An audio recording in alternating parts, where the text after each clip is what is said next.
The Appalachian Mountains are old, older than the bones of the first men who walked their shadowed paths, older than the stories whispered around dying campfires. They are a spine of ancient rock and deep, dark woods, stretching down the eastern side of a continent, a place where the modern world's sharp edges are worn smooth by time, fog, and silence.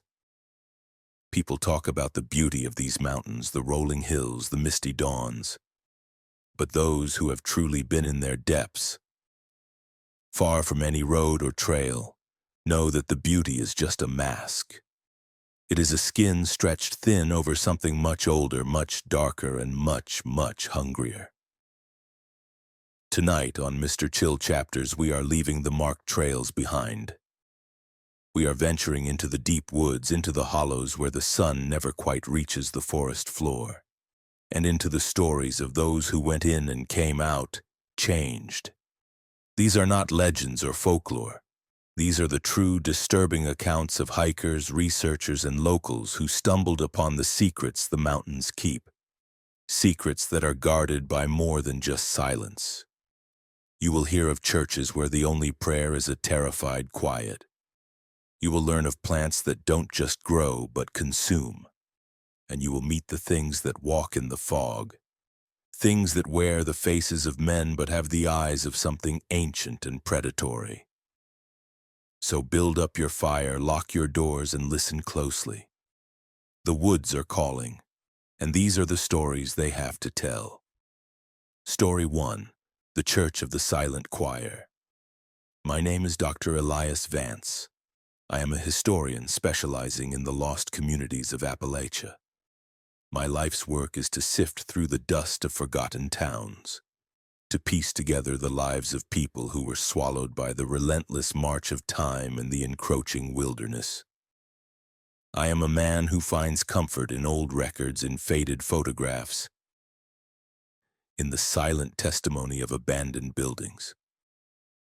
But in the autumn of 2019, I went looking for a church called the Chapel of Our Lady of Perpetual Silence.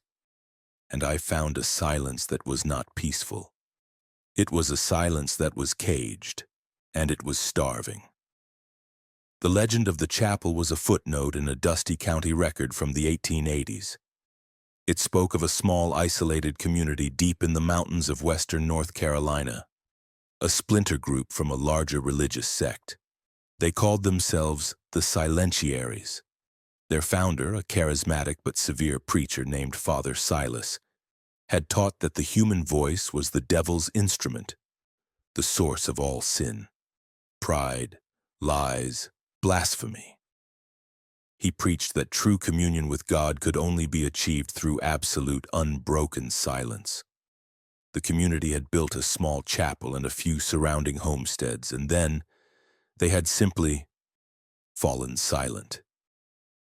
The county records mentioned them once and then never again.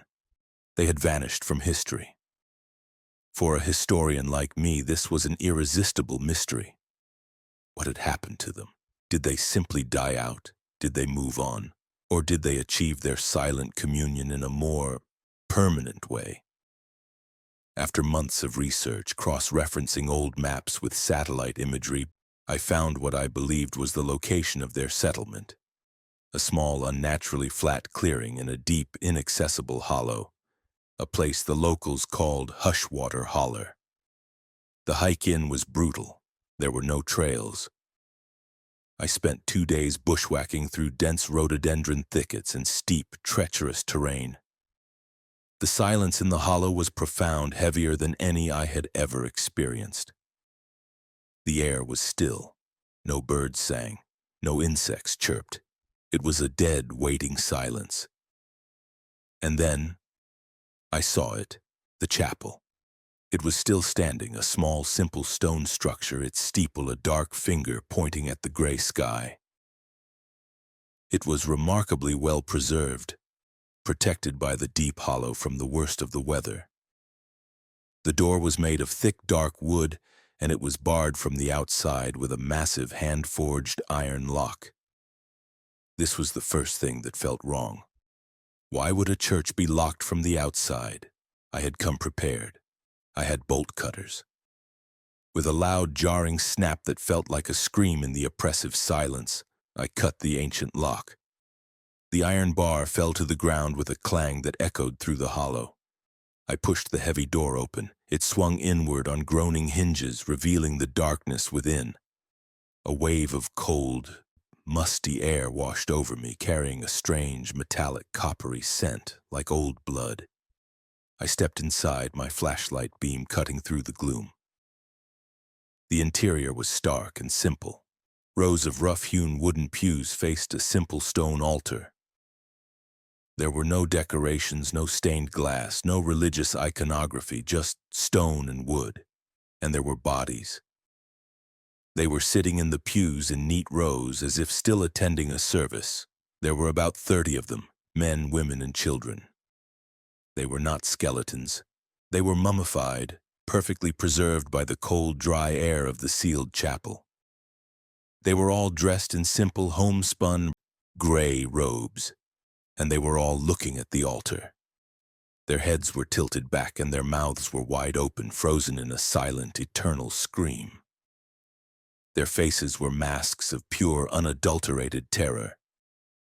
I felt a wave of nausea and fear. What had happened here? A mass suicide? A plague? I forced myself to be a historian, to observe, to document. I walked slowly down the aisle, my flashlight beam moving from one screaming, mummified face to the next. I noticed something strange. Their hands. They were not folded in prayer. They were clenched into tight fists, their knuckles white, their nails digging into their palms. And then I saw the altar. It was not empty. Upon the stone slab there was a single object, a large, ornate, and beautiful music box made of dark, polished wood and inlaid with silver. It seemed completely out of place in the stark, simple chapel. But it was what was behind the altar that made my blood run cold. Carved into the stone wall behind the altar was a single, large, and deeply unsettling symbol. It was a circle, and inside the circle was a stylized depiction of a human mouth, wide open but with the lips sewn shut with thick, crude stitches.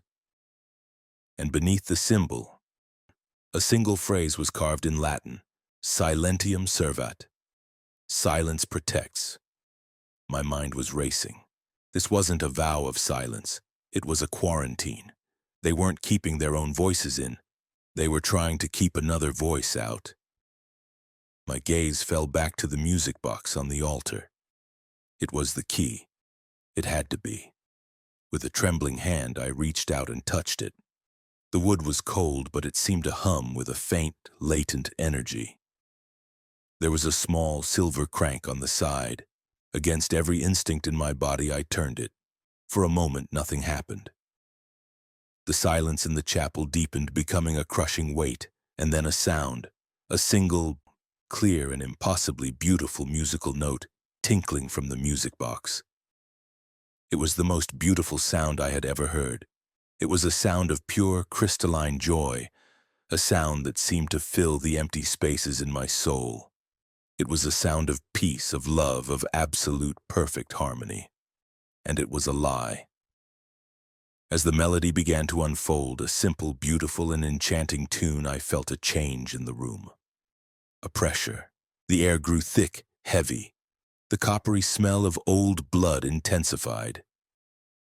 And the screaming mummies in the pews, they began to vibrate. A low, deep hum emanated from their desiccated bodies, a sound of pure, resonant terror. Their clenched fists tightened, and I could hear the faint, dry crackle of ancient bones as their knuckles strained. The beautiful melody from the music box continued, but now I could hear something else woven into it. A subharmonic, a voice. It was not a human voice. It was a voice that was ancient and vast and utterly cosmically indifferent.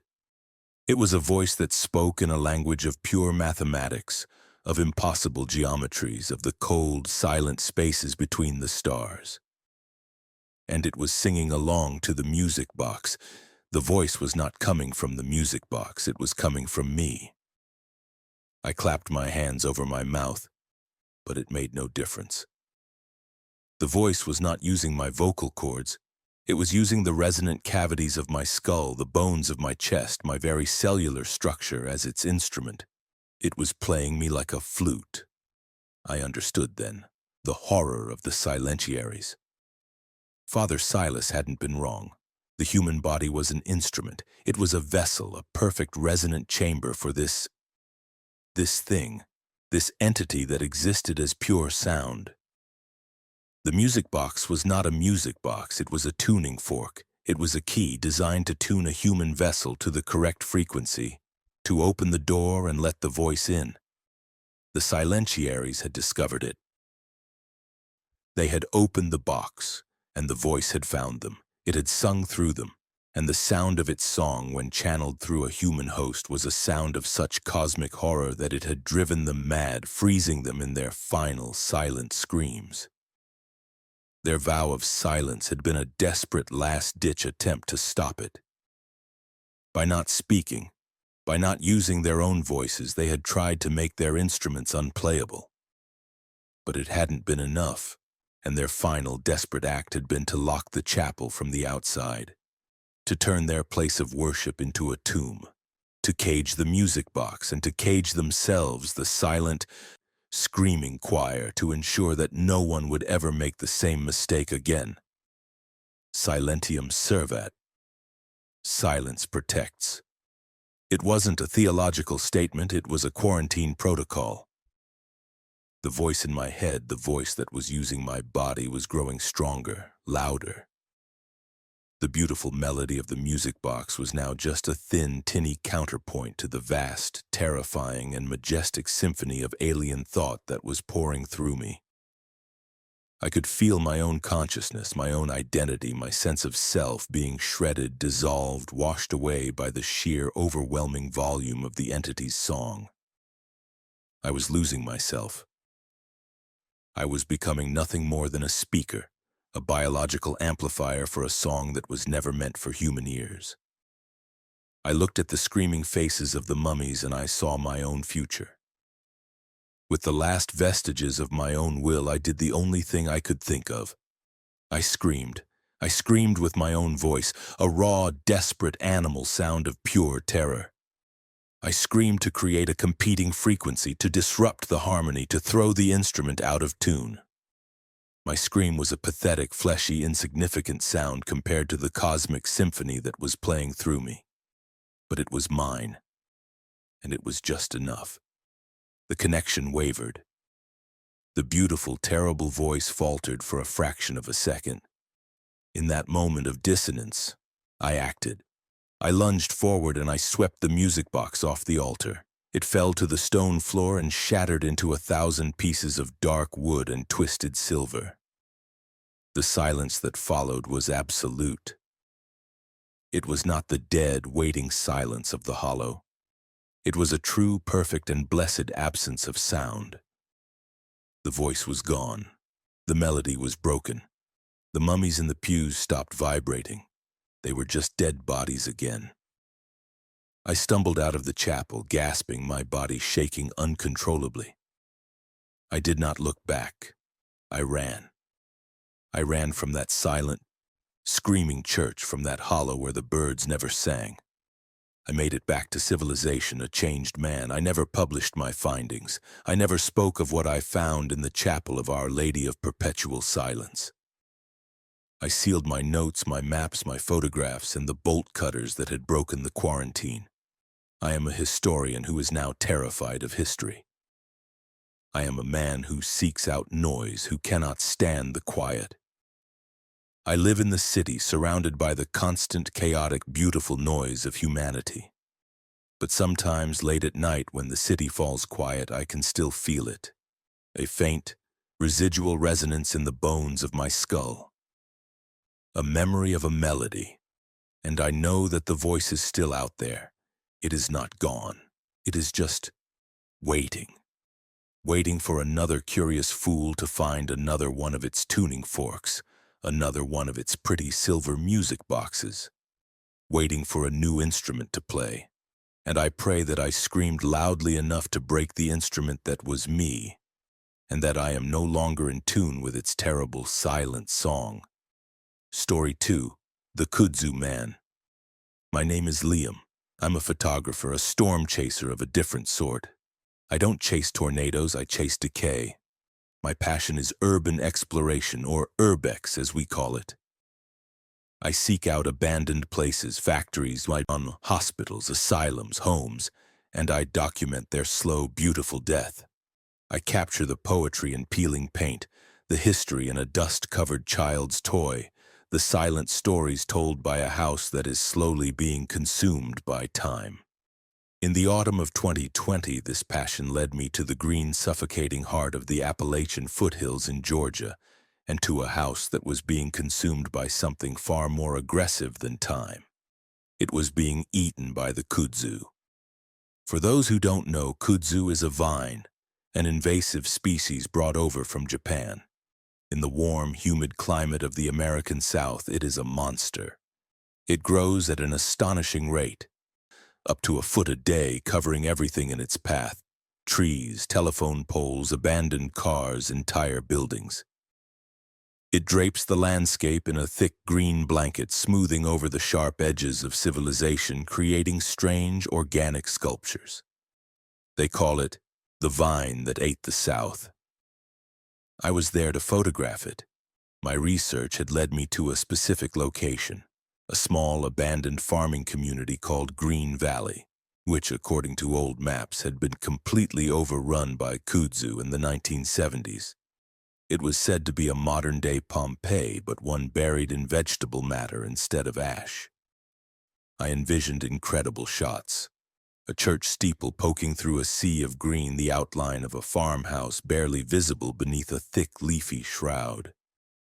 After a long drive down winding country roads, I found it, or rather, I found where it was supposed to be.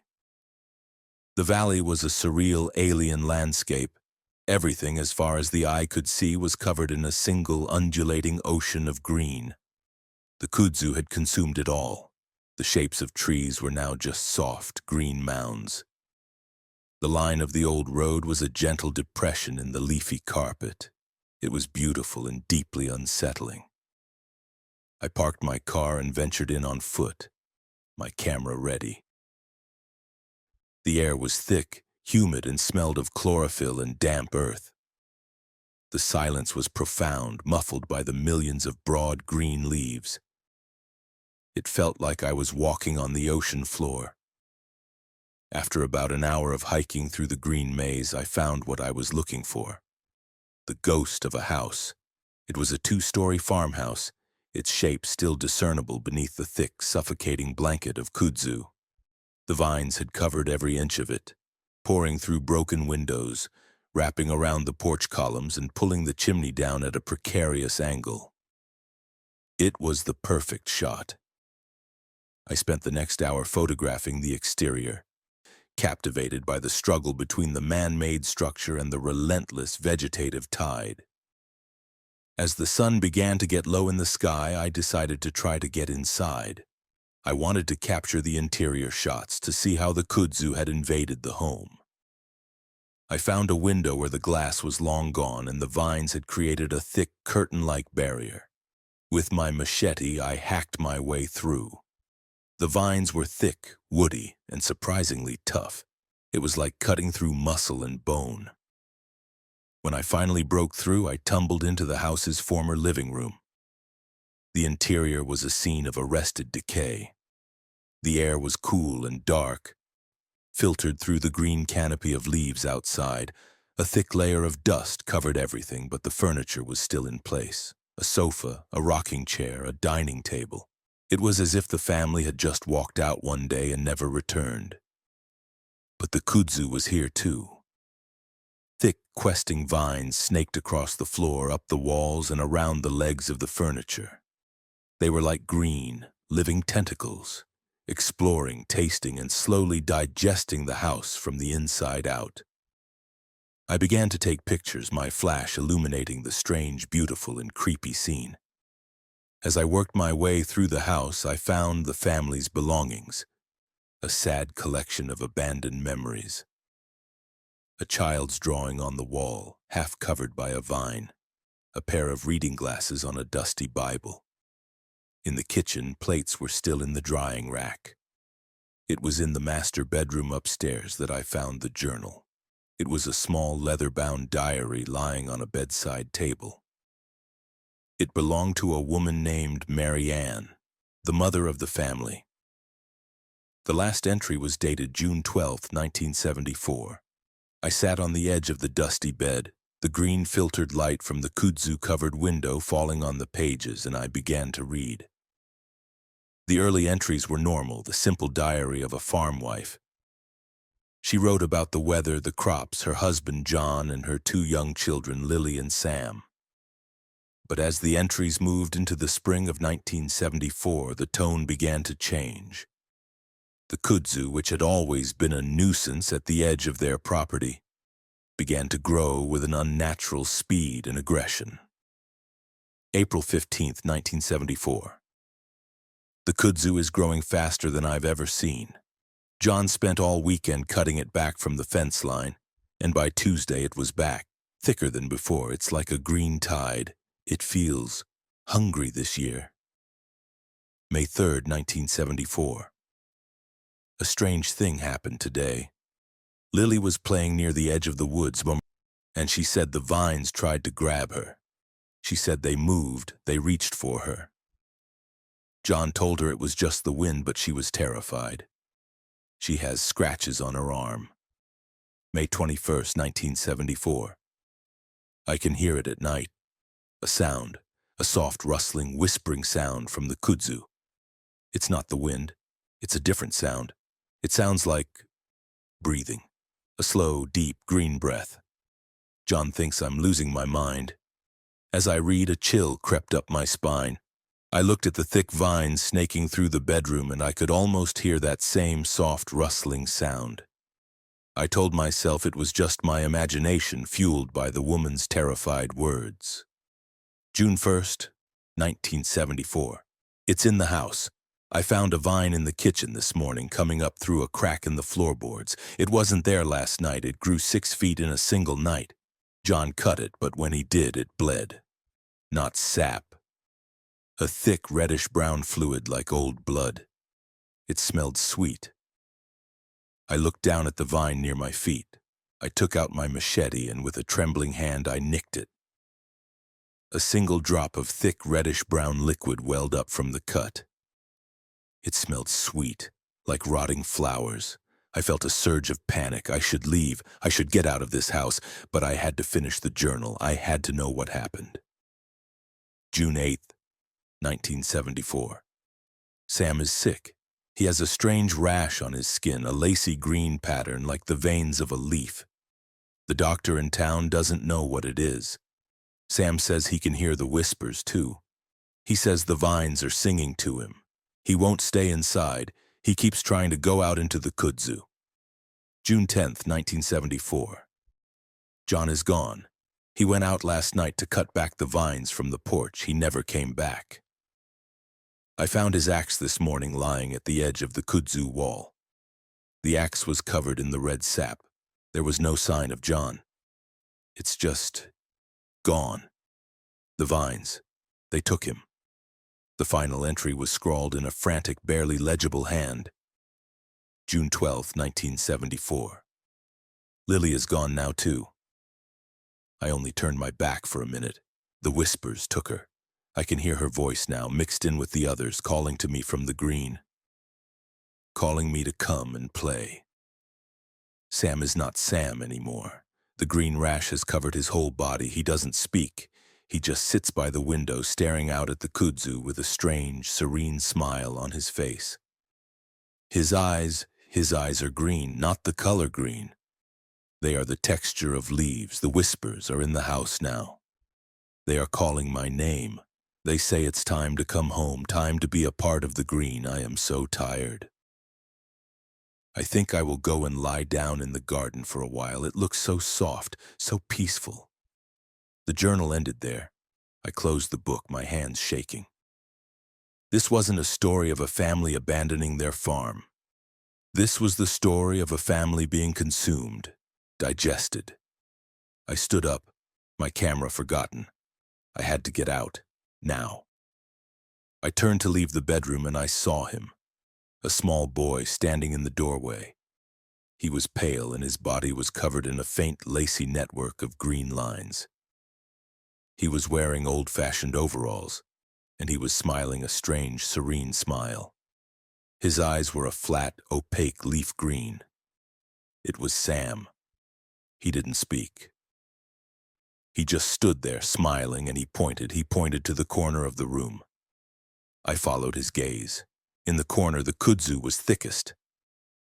The vines had formed a large, dense, pod-like structure about the size of a person. It was pulsing, slowly, rhythmically, like a giant green heart, and from it I could hear a faint, muffled sound, a woman's voice humming a soft, gentle lullaby. It was Mary Ann. She hadn't gone to the garden had come for her. The kudzu had cocooned her, and she was in the process of being changed. Sam, the little green-eyed boy, took a step towards me. He raised a hand, and a thin green tendril, a tiny vine, snaked out from his fingertip, reaching for me. I screamed and ran. I ran out of the bedroom, down the stairs. The house was different now. The vines were thicker, more numerous. They seemed to be moving, writhing, reaching for me. The soft, rustling whisper was a roar in my ears, a chorus of 1,000 voices, all whispering my name. Liam! Join us! I made it to the living room. The window I had come through was gone. It was completely sealed by a thick, impenetrable wall of woven vines. I was trapped. The boy, Sam, appeared at the top of the stairs. He was not alone. Behind him stood a tall man and a little girl, their bodies also covered in the green, lacy patterns, their eyes the same flat leaf green. John and Lily. The family was complete again, and they were all smiling that same serene, terrifying smile. They began to descend the stairs, not walking but gliding, their movements slow and synchronized. They were the gardeners, and I was the new seed. In a panic, I looked for another way out. The fireplace. It was my only chance. It was choked with vines, but there might be a way through. I ran to it and began to tear at the vines with my bare hands. They were tough, and they were slick with the reddish-brown sap. As I pulled at them, they fought back. They wrapped around my arms, my legs, their grip surprisingly strong. I felt a sharp, stinging sensation as tiny, thorn-like structures on the vines pierced my skin. I could feel the whispers in my head getting louder, clearer, more seductive.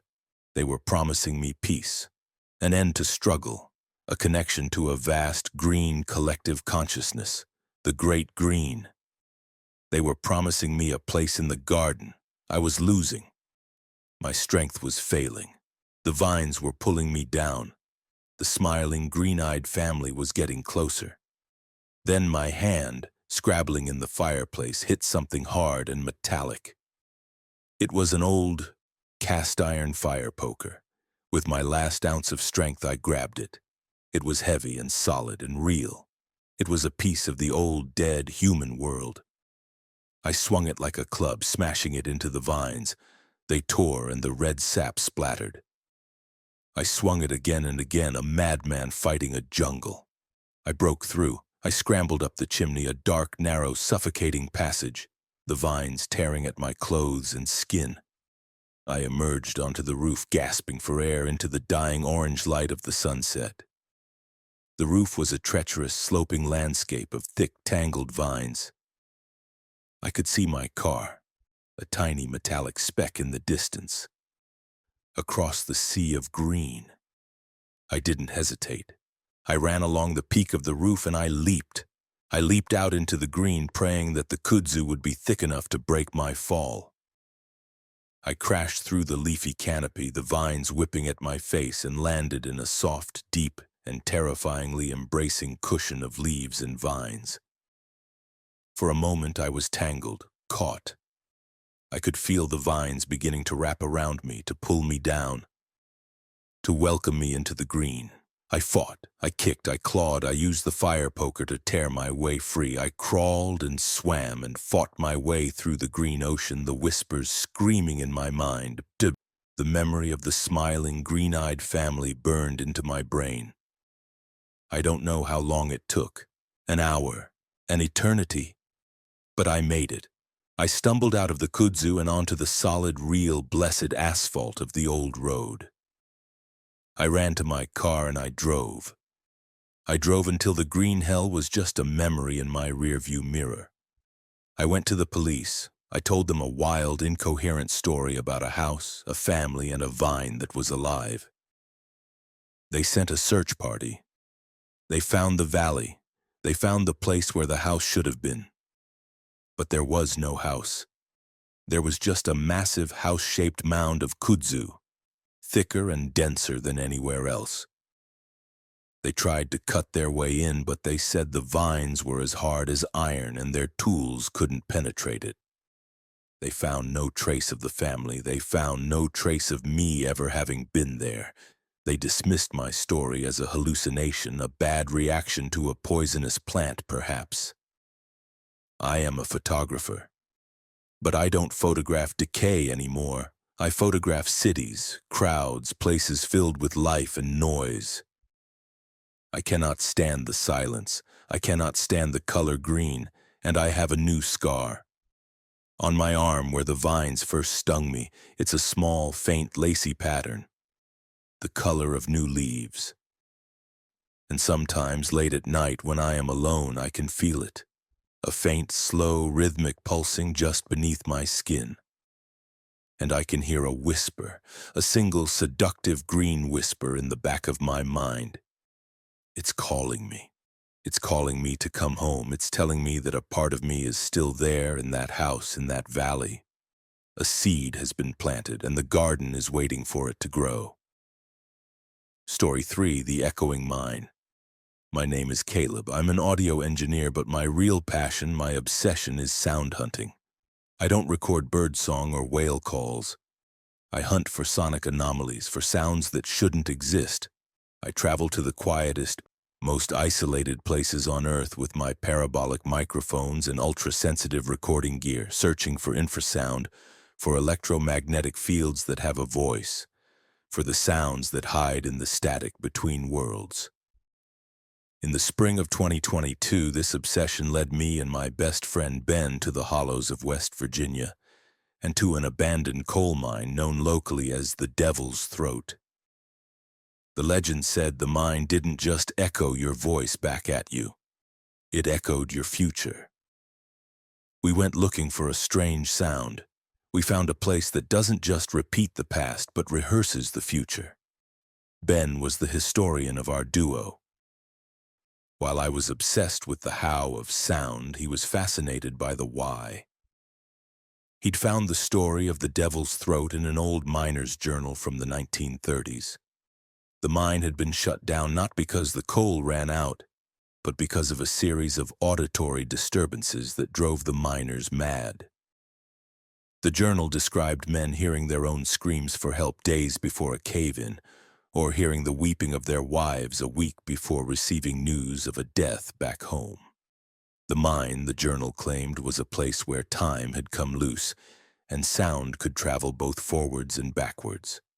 For us, it was the perfect expedition. Ben wanted the history, the story. I wanted the sound.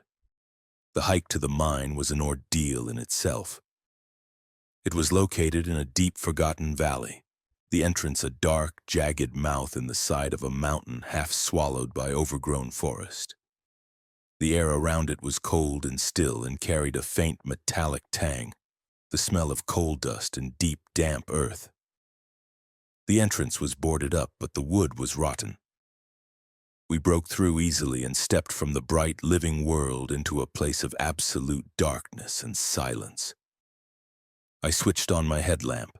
The beam cut a sharp cone through the black, revealing a rough-hewn tunnel shored up with ancient, rotting timbers.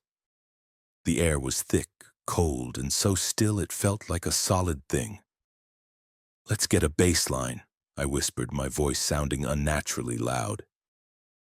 I set up my primary microphone, a highly sensitive condenser mic, and put on my headphones. The silence was deafening. There was nothing. No drips, no scurrying animals, no wind. It was a sonic vacuum. "Okay, Ben," I said, "and give me a test." Ben, standing about 20 feet down the tunnel, clapped his hands once, a sharp, loud sound. I watched my monitor, waiting for the echo. 1 second, 2, 3, nothing. The sound had just vanished. It had been completely absorbed by the darkness. There was no echo. "That's impossible," I breathed. "The acoustics in here should be insane. That clap should have bounced around for 10 seconds. Ben looked uneasy. "Maybe the coal dust absorbs the sound." "Not like this," I said, my scientific curiosity now fully engaged. "This is wrong." We ventured deeper. The main tunnel branched into a labyrinth of smaller shafts. The air grew colder and the metallic smell intensified. We were 1,000 feet into the mountain when Ben tried again. He let out a short, sharp whistle. This time, something happened. About 5 seconds after his whistle, we heard it. An echo. But it wasn't his whistle. It was a perfect, crystal-clear recording of my whisper from minutes before. "That's impossible." We froze, our headlamp beams intersecting in the darkness. "Did you hear that?" Ben whispered, his voice trembling. "It was me," I said, my heart pounding. "It was my voice, from back at the entrance." The mine wasn't echoing. It was playing back. It was a natural tape recorder, somehow storing and replaying sounds. But the delay was wrong. The physics was wrong. "This is it," Ben said, his fear giving way to a manic excitement. "This is what the journal was talking about." I should have been excited. This was a sonic anomaly beyond my wildest dreams. But I was terrified. The silence of the mine was not empty. It was full. It was a library of every sound that had ever been made within its walls, just waiting for a trigger to be played back. We continued, drawn deeper by the mystery. We heard more sounds. The crunch of our own footsteps played back to us from a tunnel we hadn't taken yet. A cough from Ben, echoing from a chamber we had just passed. The mine was a chaotic symphony of our own sonic ghosts. We reached a large central chamber, a place where multiple tunnels converged.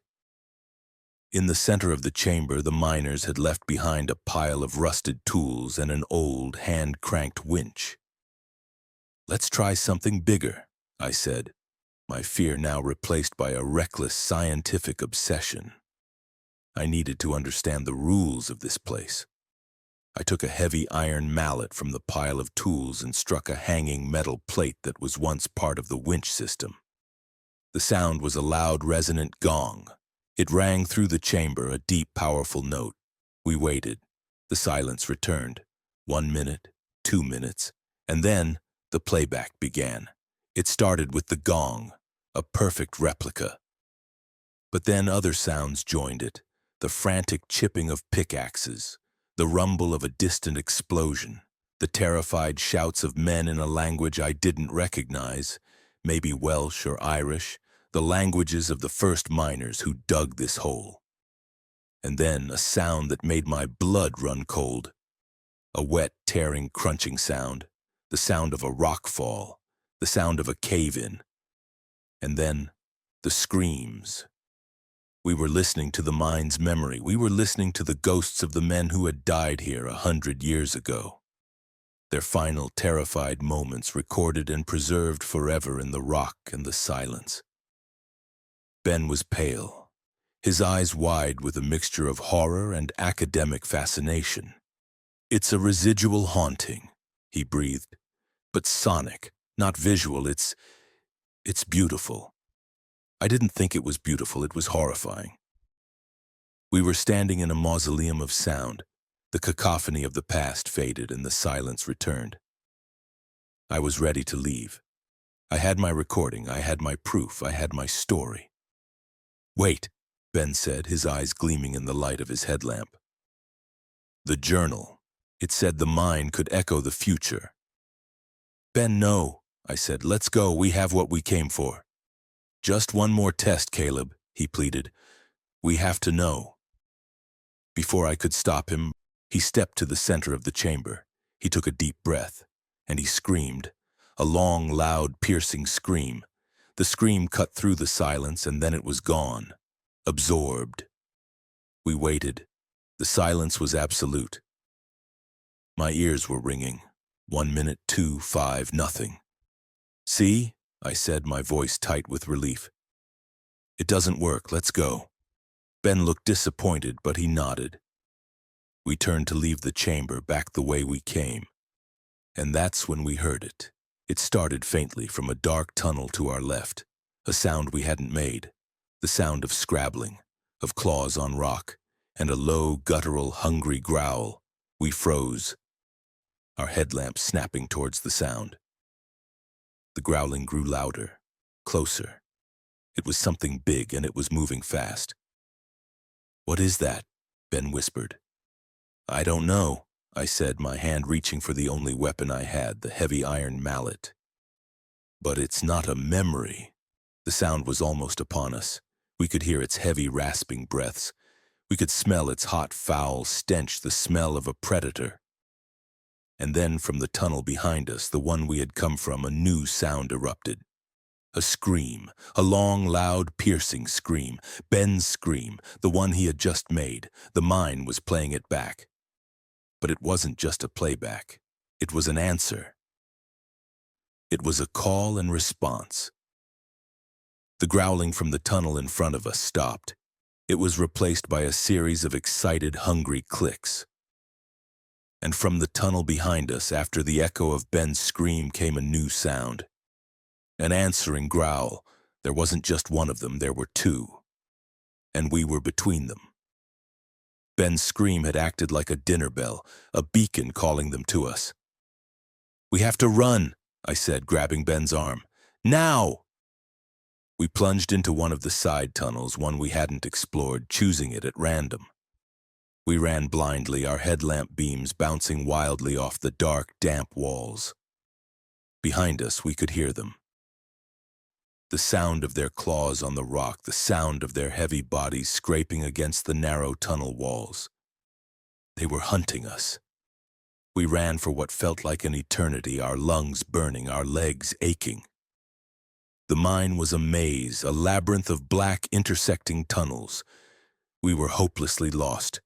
We stumbled into another large chamber and collapsed, gasping for breath. I think we lost them, Ben panted. And then the mine played another sound. It was Ben's voice, clear as a bell, but it was a sound he had not made yet. It's a dead end, his voice echoed through the chamber. Oh God, Caleb, it's a dead end. We looked at each other, our faces masks of pure terror. The mine was not just playing the past, it was playing the future. Our future. We scrambled to our feet and ran to the other side of the chamber. There were 3 tunnels leading out. We had to choose. Which way? Ben cried. And the mine answered. From the tunnel on the far right, we heard it. My voice, a sound I had not yet made, a scream of pure, unadulterated agony. We stared at the tunnel, horrified. Not that way, Ben whispered. The sound of the creatures was getting closer again, the clicking and growling echoing from the tunnel we had just come from. We had seconds to choose. The middle tunnel, or the left. And then, the mine gave us its final, most terrible echo. It was a sound that was both familiar and utterly alien. It was the sound of my recording equipment. It was the sound of the high-pitched digital whine of a microphone feeding back, and then the sound of it being crushed, and then silence. A profound and final silence. And that sound came from the middle tunnel. We had only one choice left, the tunnel on the left. We ran into it, praying that it was the way out, praying that the mine had shown us the path to survival by showing us the paths to our deaths. The tunnel was long and it sloped steeply upwards. We could see a faint gray light ahead. The entrance. We burst out into the daylight, into the living, breathing, blessedly noisy world. We didn't stop running. We ran through the forest back to our truck and we drove. We drove until the mountains were just a dark, jagged line in the rearview mirror. We never went back. I destroyed the recordings I had made. Ben burned his copy of the Miner's Journal. We tried to forget, but I can't forget. I am a man who hunts for sound, and I found a sound that has broken me. I can no longer trust what I hear. Every echo, every stray sound, I wonder. Is it the past, or is it the future leaking through? The mind showed us our potential deaths. It showed us the paths not to take. But it also showed us the sound of my equipment being destroyed, followed by silence. It never played the sound of my death. Only Ben's. Ben died 2 years later. A car accident. A head-on collision on a lonely road. The police report said he screamed just before impact. A long, loud, piercing scream. The mine was not just echoing, it was prophesying. It had shown us Ben's death not in the mine but in the world. And it showed me the sound of my equipment being crushed, the sound of my passion, my obsession, being destroyed. And then silence. I don't hunt for sounds anymore. I live in a world of noise, of music, of conversation. I'm terrified of silence, because I know that in the silence the echoes are waiting, and I know that the mind still holds a recording of my future. A future where I scream in agony in a dark tunnel. A future I have so far managed to avoid. But the mind is patient, and it knows that all sounds eventually must be played. And I am left to wonder every day if today is the day that I will finally make the sound that the mind has been waiting to echo. Story 4, The Toll Bridge Guardian. My name is Jesse. I'm a long-distance hiker. For me, happiness isn't a destination, it's the trail itself. It's the burn in your legs, the weight of the pack on your back, and the quiet, steady rhythm of your own breathing in the vast, silent wilderness. I've hiked the Pacific Crest Trail, the Continental Divide. I am a man who is comfortable with being alone, miles from any road, with only myself for company. But in the autumn of 2021, on a lesser-known section of the Appalachian Trail in Tennessee, I came to a bridge that wasn't on any map, and I met the man who guarded it. He taught me that some tolls aren't paid with money, and that the heaviest things we carry are not in our packs, but in our minds. I was on a section hike, a 2-week trek through the most remote and rugged parts of the Great Smoky Mountains. The weather had been turning, a cold, persistent rain that had been falling for 3 days, turning the trail into a muddy, treacherous stream. The fog was thick, a dense white wall that swallowed the world, reducing my visibility to less than 50 feet. It was disorienting, isolating, and beautiful. On the 5th day, I came to a place where the trail should have been. According to my map and GPS, the path was supposed to wind down into a shallow valley and cross a small, fordable creek. But the creek was no longer small or fordable. The relentless rain had turned it into a raging brown torrent, a churning, angry river that was easily 30 feet across and impossibly deep. The trail was washed out. I was stranded. I spent an hour hiking up and down the riverbank looking for a safe place to cross. There was none. The current was too strong, the water too deep and cold. To go around would mean a multi-day detour through dense, untracked wilderness. I was beginning to feel a cold knot of real professional fear. I was in a dangerous situation. It was then, through a momentary break in the thick white fog, that I saw it. About 1/4 of a mile upstream, spanning the raging river, was a bridge. It was not on my map. It was not on my GPS. It shouldn't have been there. It was an old, beautiful, and terrifying structure. It was a suspension bridge, but one made of rope and dark, weathered wood, the kind you see in adventure movies. It looked ancient, as if it had been there for centuries. It swayed gently in the wind that I couldn't feel, a ghostly, skeletal finger pointing across the abyss. Relief washed over me, so powerful it almost brought me to my knees. It was a way across. It was a way forward. I made my way to the bridge. As I got closer, I could see the craftsmanship. The ropes were thick, hand-woven, and covered in a strange green moss. The wooden planks were worn smooth by time and countless footsteps. It was a work of art, a relic from another time. At the entrance to the bridge on my side of the river sat a man. He was sitting on a small three-legged stool next to a simple unlit lantern. He was old, impossibly old. His face was a road map of wrinkles, his beard was long and white, and his eyes were a pale, cloudy blue, the color of a winter sky. He was wearing simple, homespun clothes that looked like they belonged in a museum. He was whittling a piece of wood with a small, sharp knife, his gnarled hands moving with a slow, practiced grace. He looked up as I approached, his pale eyes fixing on me. He did not seem surprised to see me. "Afternoon," he said, his voice a dry, rustling whisper like autumn leaves skittering across pavement. "Afternoon," I replied, my own voice sounding loud and clumsy in the quiet air.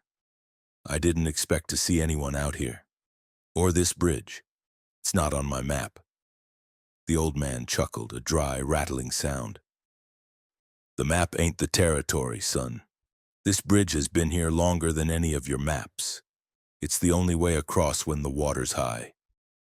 "I'm glad to see it," I said, my relief making me talkative. "The river's impassable." I was about to turn back. "Aye, the river's angry today," the old man said, his eyes never leaving my face. "But the bridge is steady. It'll see you across for a toll." I stopped. A toll. Of course, it made a strange kind of sense. This old man, this guardian of this secret bridge, he had a right to charge for its use. "Of course," I said, reaching for my wallet in my pack. "How much?" The old man held up a hand, stopping me. "I don't have no use for your paper money, son," he whispered. "The toll for this bridge is different." I paused, my hand hovering over my pack.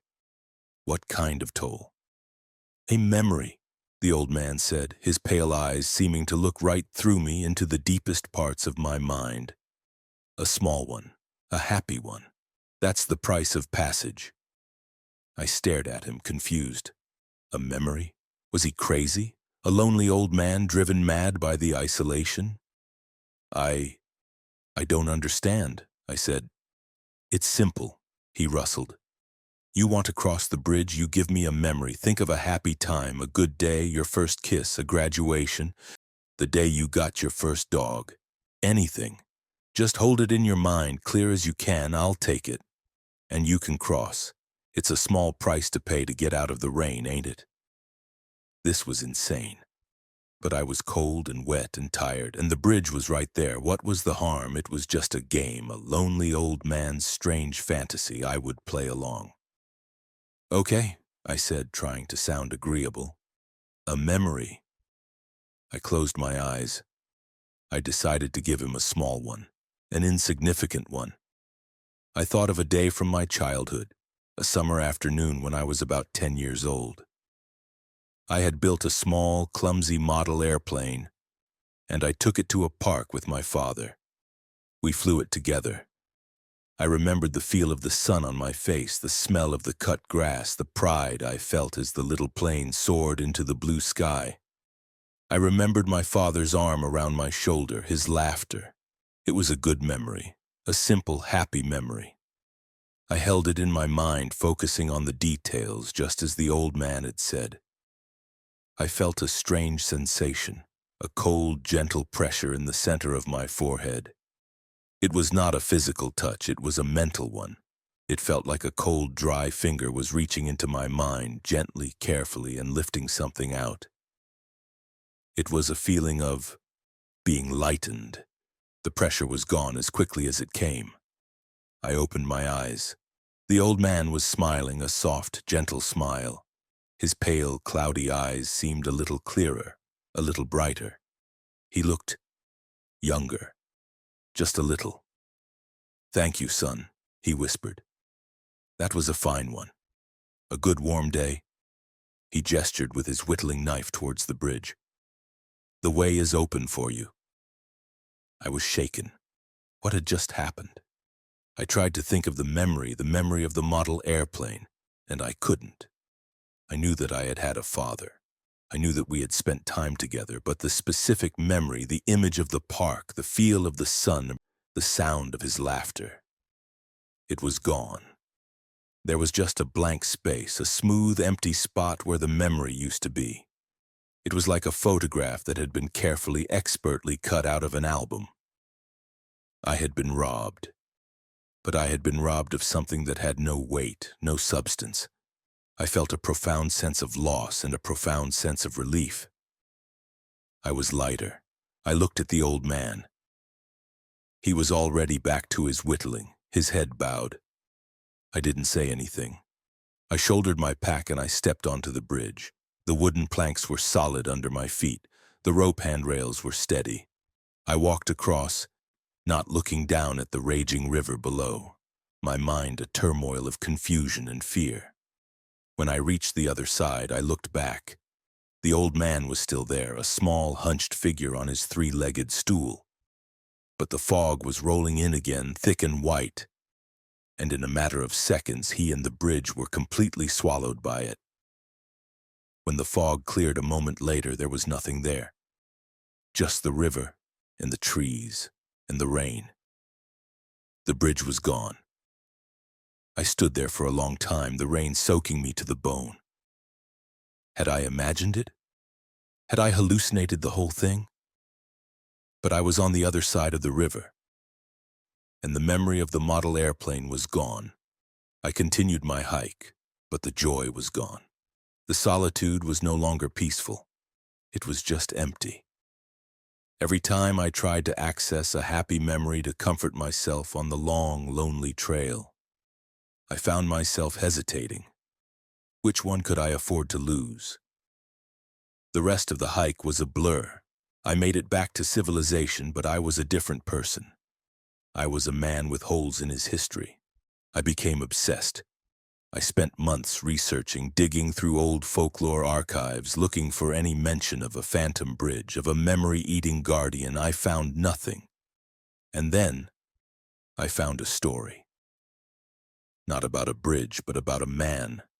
An old rambling tale from the 1800s about a man who had made a deal with something in the mountains, something old and powerful. He had been granted an unnaturally long life, but the price was that he could not create new memories. His mind was full. To experience anything new, he had to first make room. He had to give up an old memory.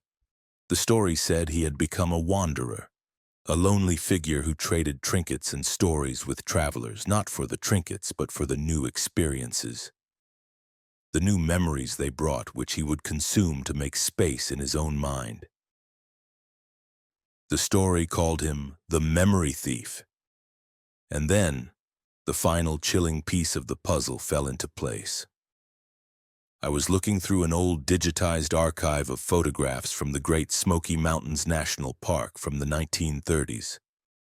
It was a photo of a group of civilian Conservation Corps workers building a trail. And in the background, sitting on a rock watching them, was a man. He was younger, but it was him. The same face, the same pale, cloudy eyes, the guardian of the bridge. He wasn't just a lonely old man, he was a creature, a being trapped in a terrible eternal cycle. He was a memory vampire. He lived on the stolen joys of others. The bridge was his trap, his hunting ground. And he appeared only when people were desperate, when they were willing to pay any price to move forward. And I had fed him. I had given him a piece of my past to sustain his endless, lonely present. I think about him sometimes. Is he still there?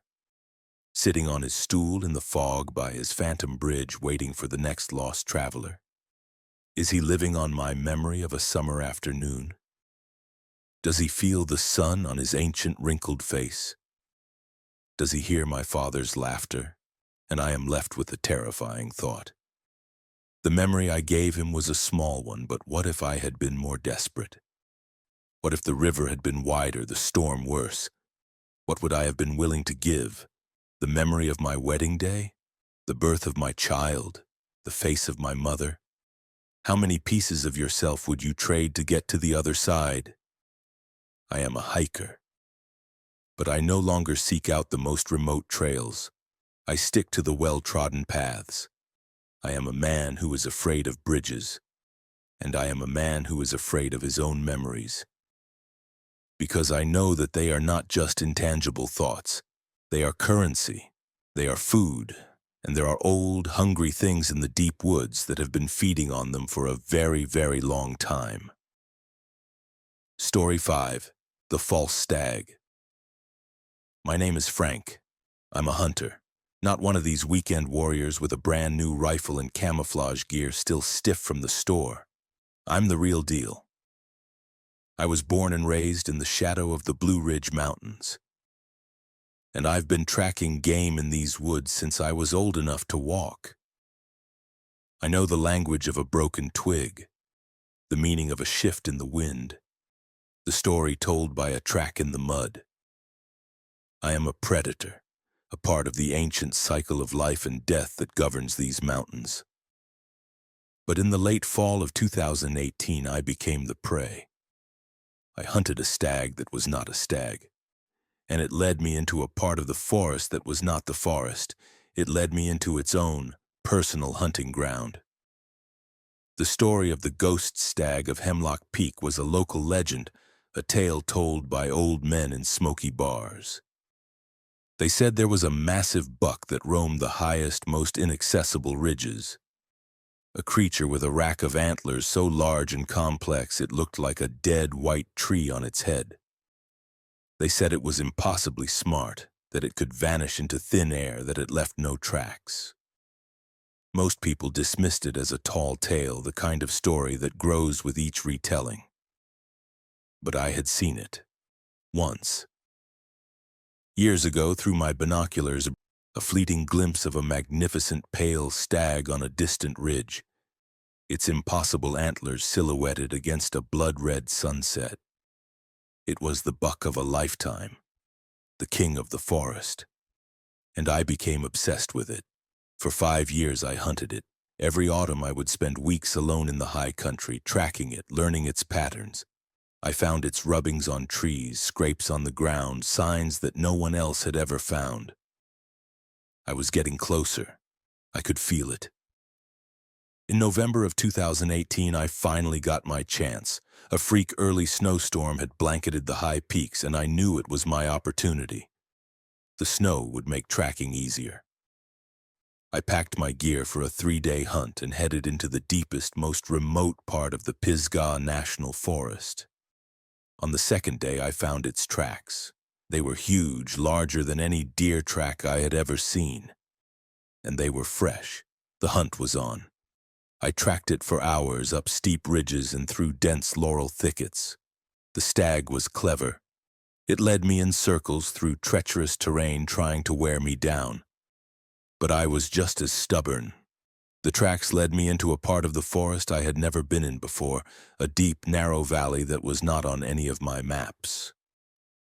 The locals called it the Kettle. It was a place with a bad reputation, a place where hunters had been known to get turned around and vanish. The air in the valley was different. It was cold and still and heavy. The trees were ancient and twisted, their branches like gnarled, arthritic fingers. The silence was absolute. And then I saw him. He was standing in a small clearing about 200 yards away. He was magnificent, larger than any deer I had ever seen, with a coat the color of old bone, and his antlers. The legend hadn't done them justice. They were a vast, complex, and terrifyingly beautiful lattice of bone, twisting and branching towards the gray sky. He was standing perfectly still, watching me. He was not afraid.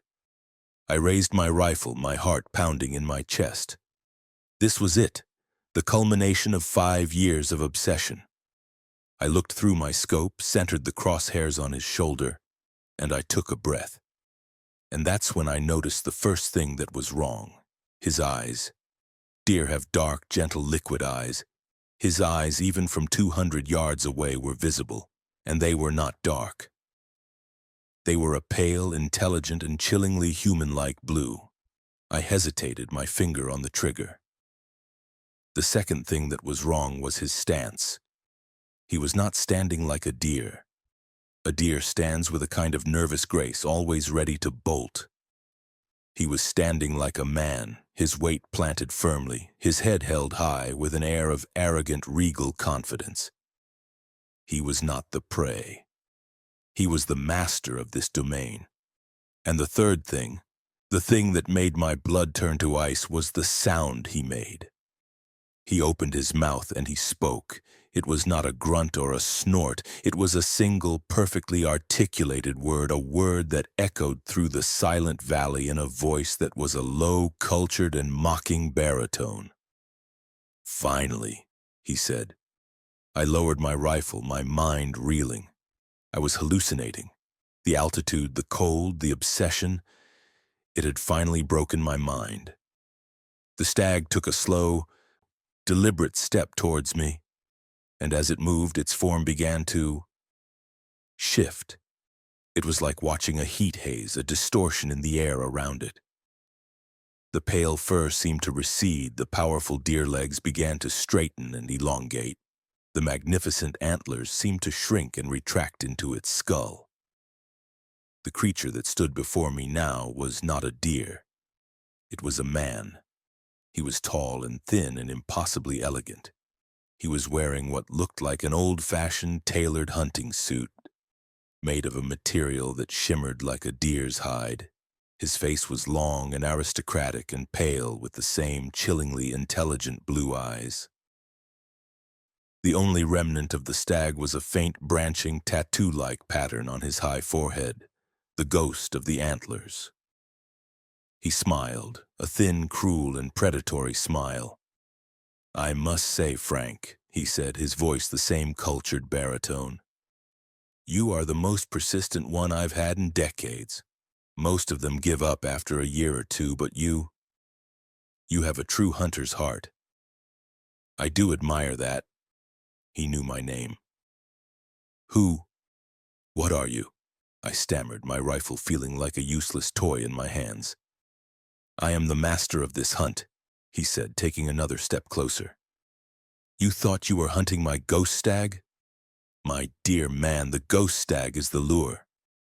It is the bait. I send out the story, the image of the perfect, unattainable prize, and I wait. I wait for a hunter with the right combination of skill and pride and obsession. A hunter like you. And then, when you are deep in my territory, when you are tired and alone and your pride is at its peak, then the real hunt begins." I finally understood. The legend of the ghost stag was a trap. A carefully constructed lure for a very specific kind of prey, accomplished hunters. He wasn't the hunted. He was the hunter. And this valley, the Kettle, was his private hunting preserve. "What do you want?" I asked, my voice trembling. "What does any hunter want?" he said, his smile widening. "The thrill of the chase, the contest of wills, a worthy opponent. It has been so long since I have had a worthy opponent." He gestured to the forest around us. "This is my board. You are one piece. I am the other. The rules are simple. You have a rifle and a head start. You must make it out of this valley before sunrise. If you do, you are free to go. You will have won. If you do not—" He left the sentence hanging in the cold, still air, the implication more terrifying than any threat. He turned his back to me, a gesture of supreme, arrogant confidence. "Your head start begins now. Frank, run." And I ran. I ran like I have never run in my life. I ran not with the skill of a hunter, but with the blind animal panic of prey. I ran back the way I came, my only thought to get out of this cursed impossible valley. The forest was different now. The familiar paths were gone. The landscape seemed to be shifting, changing around me. The trees were thicker, the terrain more treacherous. The valley was playing with me, herding me, turning me around. I could hear him behind me, not running. He was walking at a calm, leisurely pace. I could hear the soft, confident crunch of his footsteps on the snow. And sometimes I would hear his voice carried on the wind, a soft, mocking commentary on my flight. "A bit to the left, Frank. The terrain is easier there. You're circling. An amateur's mistake. I expected better of you." He was toying with me. He was enjoying this. Night fell, a deep, moonless, starless black. I was running blind, guided only by my compass and my failing hope. I was exhausted, my body screaming in protest, my mind a chaotic storm of terror. I stumbled into a clearing and collapsed, my lungs on fire. I knew I couldn't run anymore. I had to make a stand. I was a hunter. I had a rifle. I found a defensible position, a small outcropping of rocks, and I waited. I listened. The forest was silent. The footsteps had stopped. Hours passed. The cold seeped into my bones. My fear began to give way to a grim, fatalistic resolve. And then I saw him. He was standing at the edge of the clearing, a tall, elegant silhouette against the darkness. He was not holding a weapon. "Tired, Frank?" he called out, his voice calm and conversational. I raised my rifle. "Stay back!" I yelled, my voice cracking. He laughed, a soft, condescending sound. "Oh, my dear man, that toy won't help you here. This is not a contest of technology. This is a contest of will, of instinct. Hunter against hunter." He began to walk towards me, slowly, confidently. I fired. I didn't aim. I just pointed the rifle in his direction and pulled the trigger. The roar of the gun was a deafening violation of the silence. The bullet hit him square in the chest. I saw the impact. He stumbled back a step, a look of surprise on his face, and then he began to change again. His body contorted, his limbs elongating, his skin stretching and turning a pale bone white. His elegant hunting suit melted away. The ghost of the antlers on his forehead grew, branching out into the vast, complex, terrifying rack I had seen before. He was no longer a man, he was no longer a stag. He was something in between, a horrifying, impossible fusion of man and beast, a creature of ancient predatory power. It was his true form, the false stag. He let out a roar, a sound that was not deer, not man, but something far older and more terrible. It was a sound of pure, primal, territorial rage.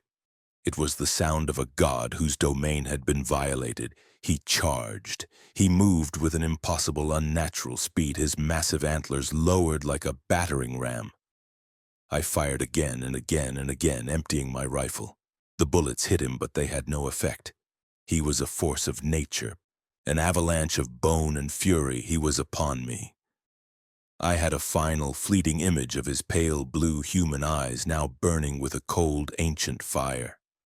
And then the world exploded in a symphony of pain and darkness. I woke up at the edge of the valley. It was dawn. I was lying in the snow, my body a canvas of bruises and cuts.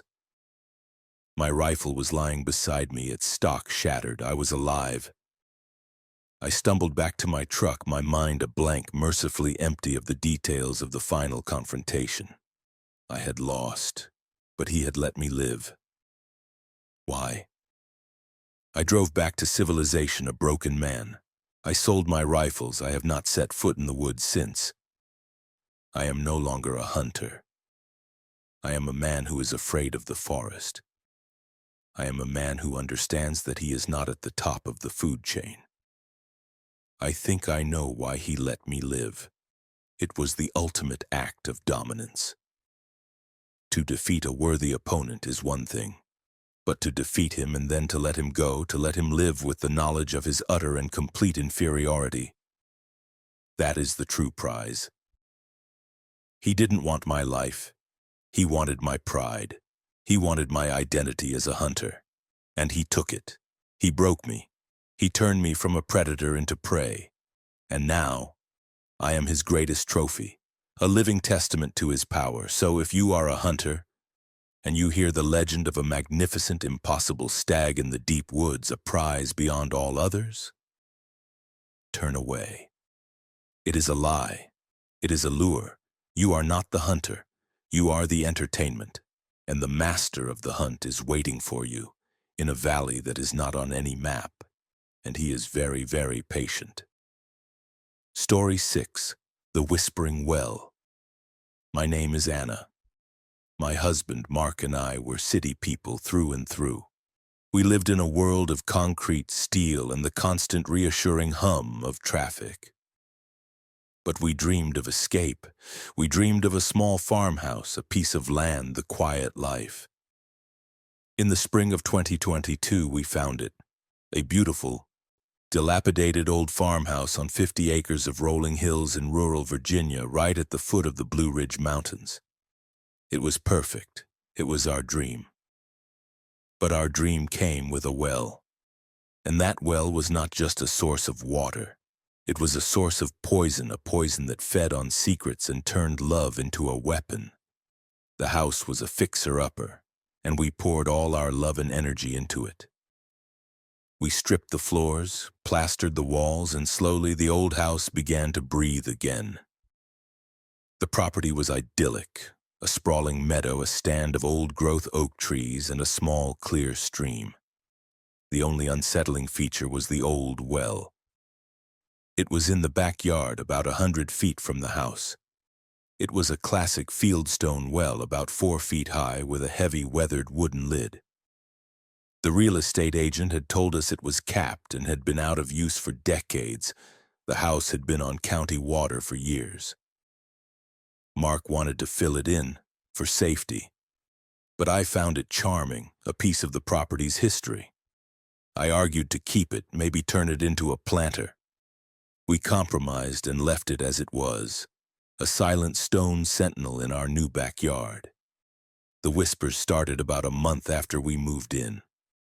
It was a warm evening, and I was sitting on the back porch, enjoying the sunset. A faint sound drifted on the breeze, a soft, sibilant, hissing sound, a whisper. I couldn't make out any words. I assumed it was the wind in the leaves of the old oak trees. But it happened again the next night, and the next. It was always the same, a soft, indistinct whisper coming from the direction of the well.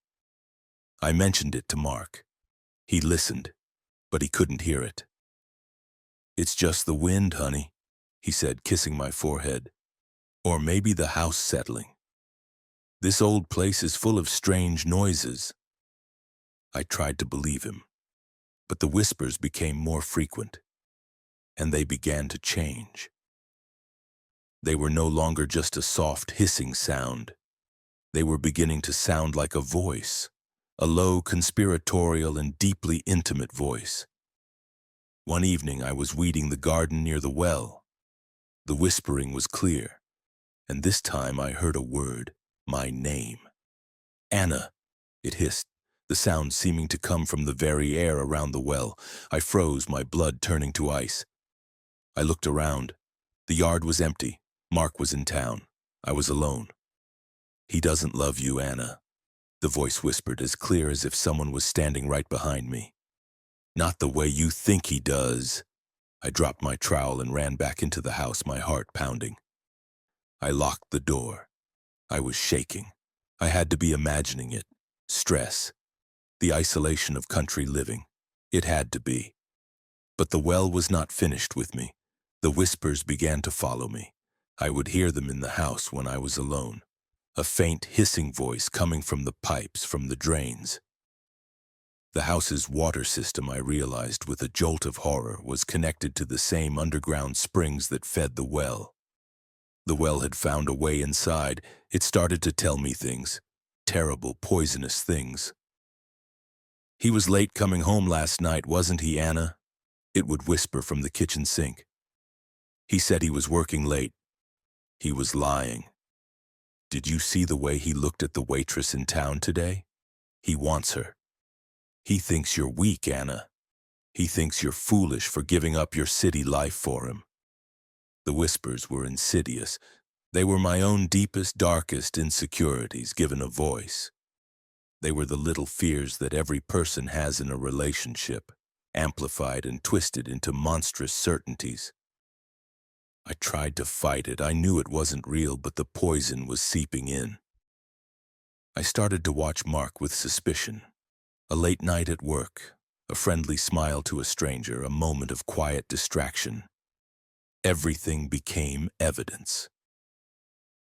The well was building a case in my mind, and it was a very convincing prosecutor. Our dream home became a place of tension and silent accusations.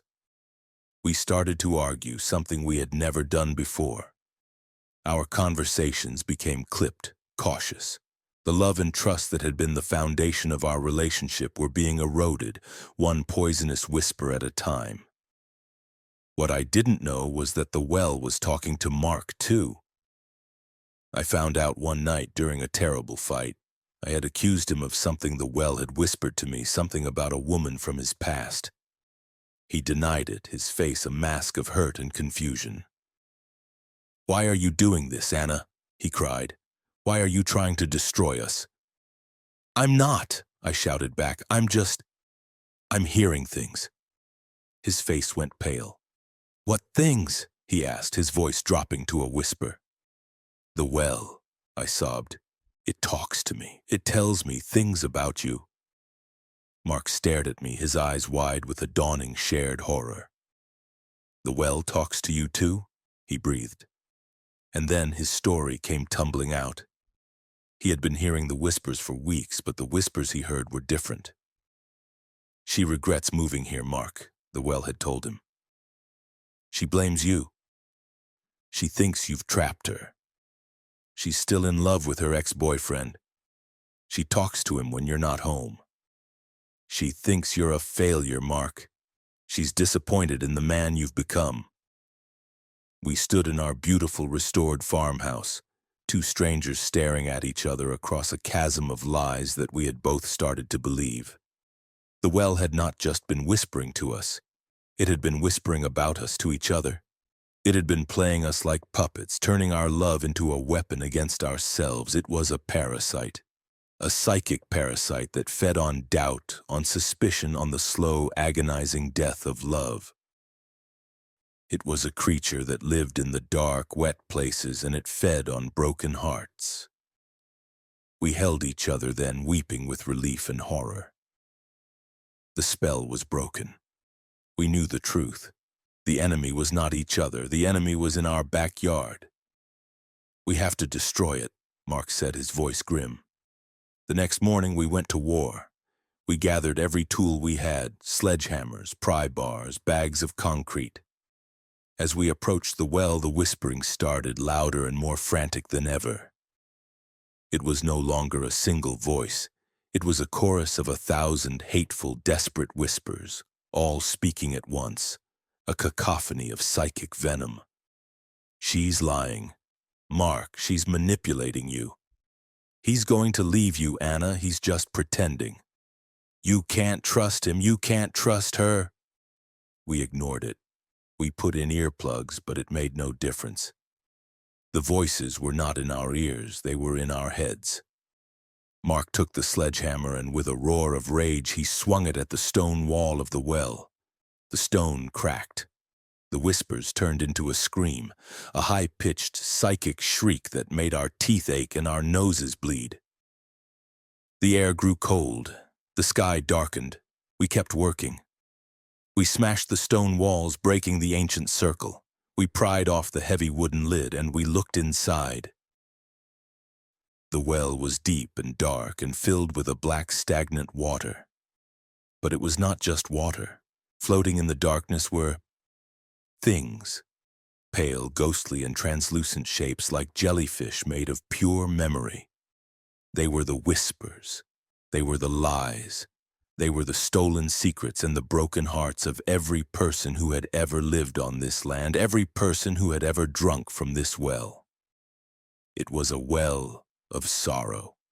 And at the bottom of the well we could see it, the source. It was not a creature, it was a rock. A single large black and oily-looking rock veined with a strange pulsing purple light. It was a geological anomaly, a psychic lodestone, a natural antenna for the darkest parts of the human soul. It didn't create the lies. It simply listened to our own deepest fears, and it whispered them back to us, amplified and validated. "The concrete!" I yelled over the psychic screaming. We worked together, heaving the heavy bags of concrete mix to the edge of the broken well.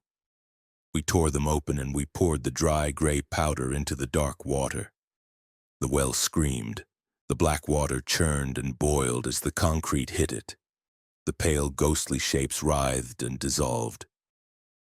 The black rock at the bottom pulsed with a furious, dying purple light. We poured bag after bag until the well was full, until the black water was a thick gray sludge, until the psychic screaming faded to a final, hateful whisper. And then, to silence. A true, clean, and beautiful silence. We stood there, covered in sweat and concrete dust, holding each other as the sun broke through the clouds. We sold the farmhouse a month later. We couldn't stay. The dream was tainted. We moved back to the city, back to the world of concrete and steel. We are happy now. Our love is stronger than ever. We survived the well. We learned that the greatest monsters are not the ones with claws and teeth. They are the ones that find the cracks in your heart and whisper their poison into them.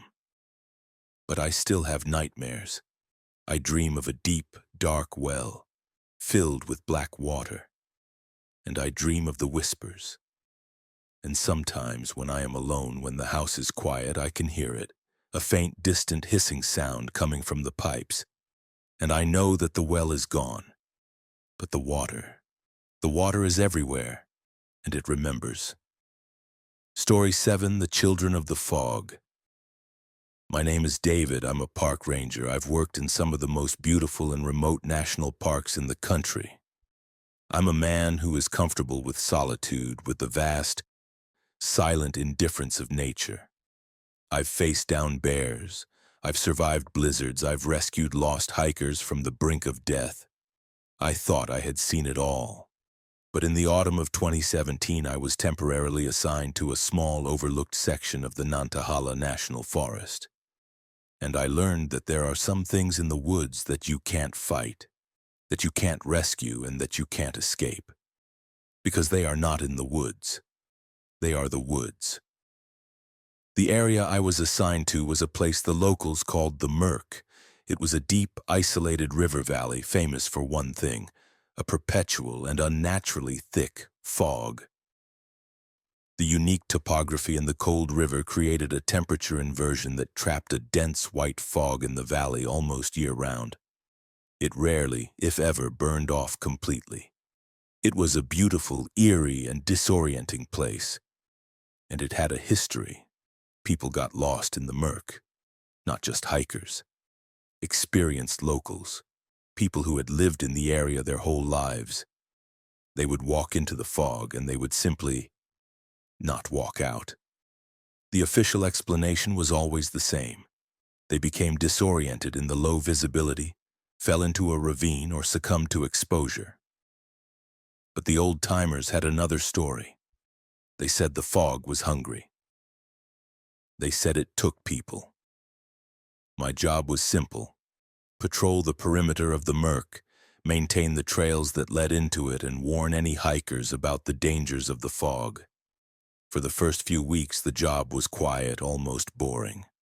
I would hike the trails, replace a few trail markers, and enjoy the strange, muffled, peaceful silence of the foggy woods. The fog was a constant companion. It was like living inside a cloud. It played tricks on the eyes, turning familiar shapes into strange, monstrous forms. A gnarled tree would look like a hunched figure. A patch of moss would look like a face. I was used to it. It was just the fog. The strangeness began on a Tuesday afternoon. I was about a mile down a trail that led into the heart of the Merc, checking a footbridge over a small creek. The fog was particularly thick that day, a solid white wall that reduced my visibility to about 10 feet. The world was a small, gray, muffled circle. And then I heard a sound, the sound of children laughing. It was a soft, distant, joyful sound, the sound of a group of kids playing a game. It was a sound that had no place here in the middle of a national forest miles from any town or playground. I froze, listening. The laughter came again, closer this time. It was followed by the sound of running footsteps, the snap of twigs, the rustle of leaves. My first thought was that a family of hikers was lost. I unclipped my radio from my belt to call it in. "Ranger Dispatch, this is Ranger Miller. I have possible lost hikers, including children, in the Merc Valley area, proceeding to investigate." "Copy that, Miller," the voice on the radio crackled back. "Be advised, we have no reports of any overdue hikers in your sector." I followed the sound of the laughter, my hand resting on the canister of bear spray on my belt. The sounds led me off the trail deeper into the woods. The fog was so thick I could barely see my own feet. I was navigating by sound alone. "Hello?" I called out. "Park Ranger, is anyone there?" The laughter stopped. The silence that followed was sudden and absolute. "Hello?" I called again. "If you're lost, I can help you." A small voice, a little girl's voice, answered from the fog just a few feet in front of me. "We're not lost," she said. "We're playing." A figure began to resolve out of the thick white mist. It was a little girl, about 7 or 8 years old. She was wearing a simple, old-fashioned-looking dress, the kind you see in sepia-toned photographs from 100 years ago.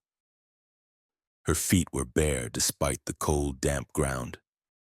She had long, dark hair, and her eyes were wide and curious. "You shouldn't be out here alone," I said, my voice gentle. "Where are your parents?" "They're gone," she said, her voice simple and matter-of-fact. "The fog took them." A chill went down my spine that had nothing to do with the cold. "What's your name?" I asked. "Lily," she said. "Do you want to play with us?" "Us?" I asked. And then more figures began to emerge from the fog. One by one they appeared, stepping out of the white wall of mist. There were about a dozen of them. Children, all ages, from toddlers to teenagers. And they were all dressed in the same old-fashioned, out-of-time clothing. A boy in overalls, a teenage girl with her hair in braids, a small boy holding a single, perfect red autumn leaf. They formed a silent semicircle around me, their faces pale, their eyes wide and watchful. They were not threatening. They were just there.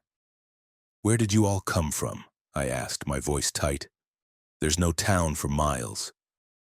"We live here," said a teenage boy who seemed to be the oldest. "In the fog."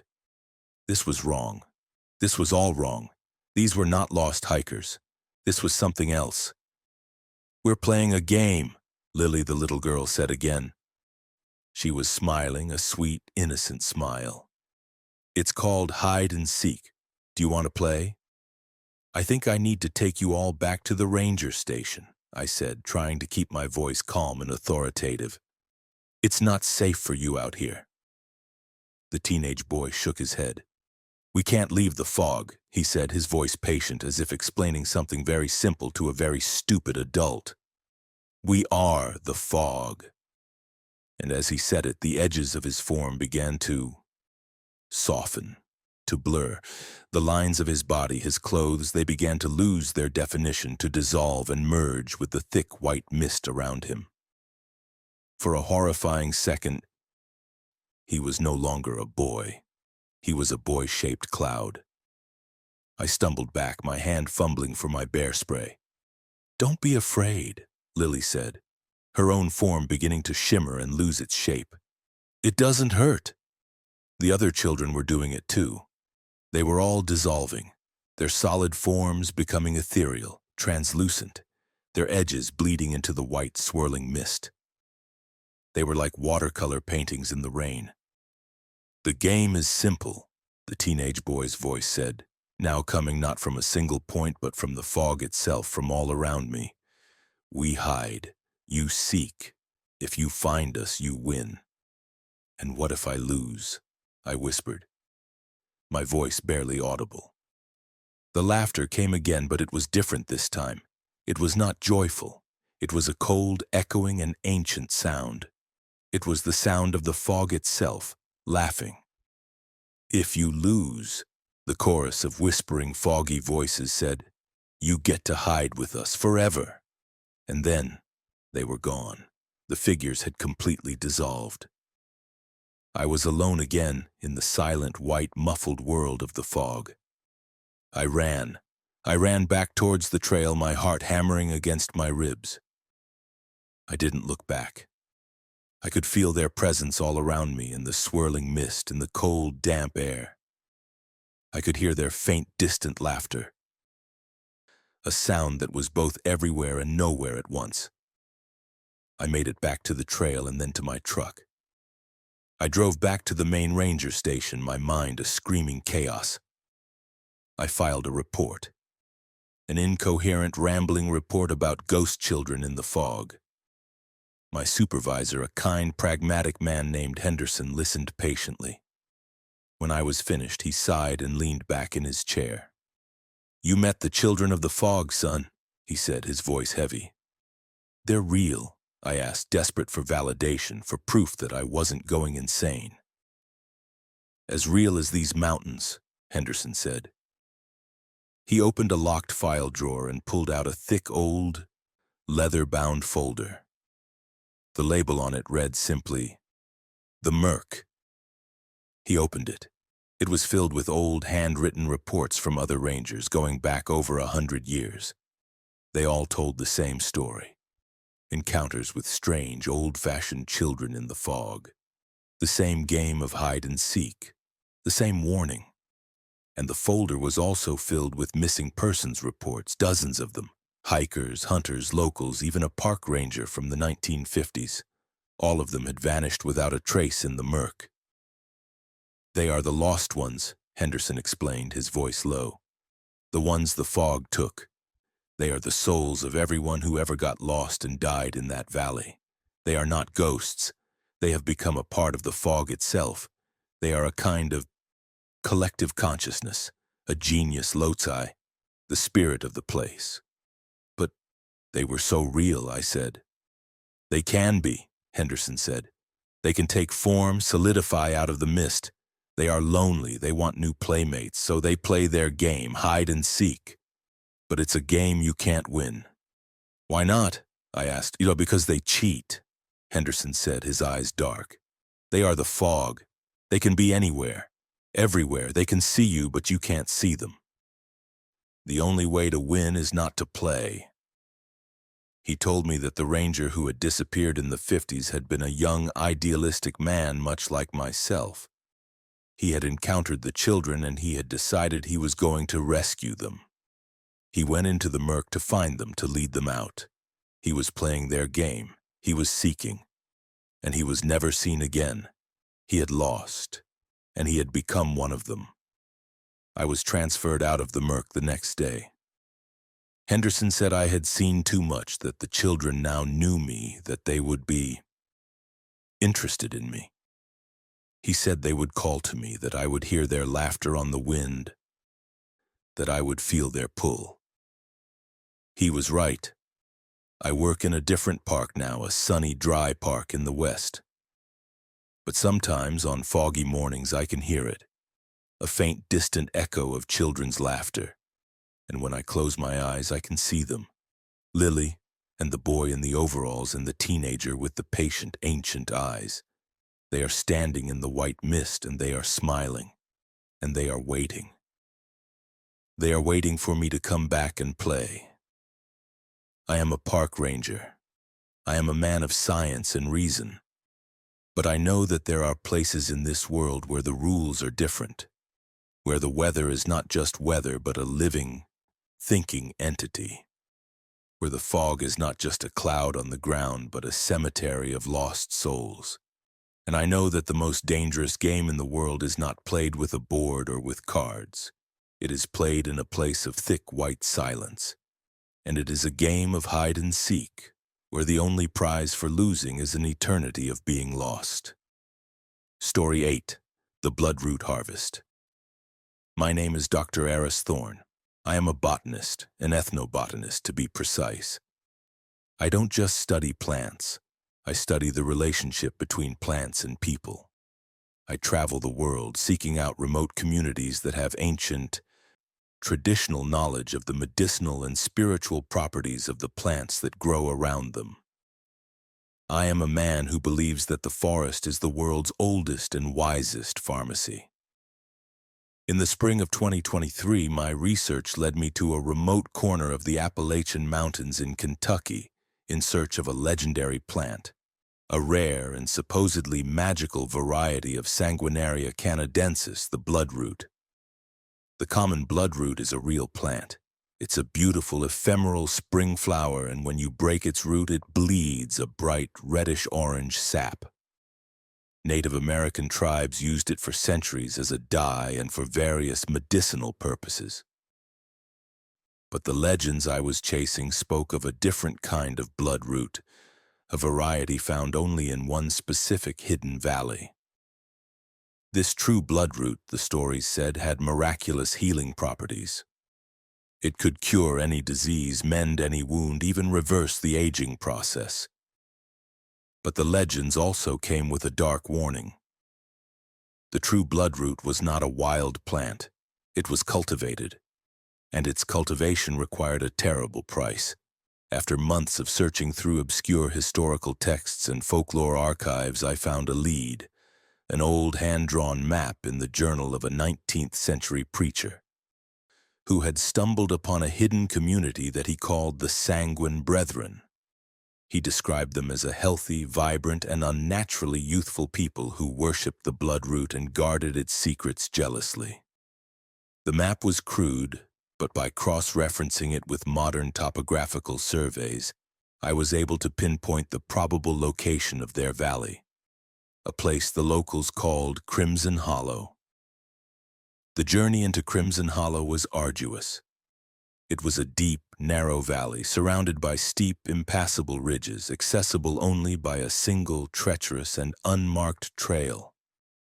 As I descended into the valley, the forest changed.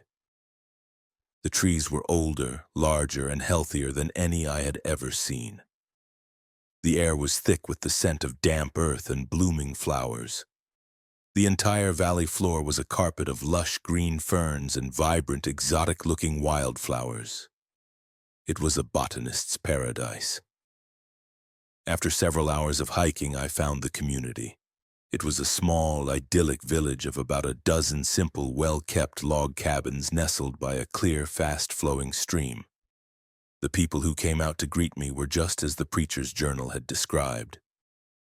They were beautiful, men and women, who by the look of their hands and the style of their homespun clothing should have been old, had the smooth skin, bright eyes, and vibrant energy of people in their 20s.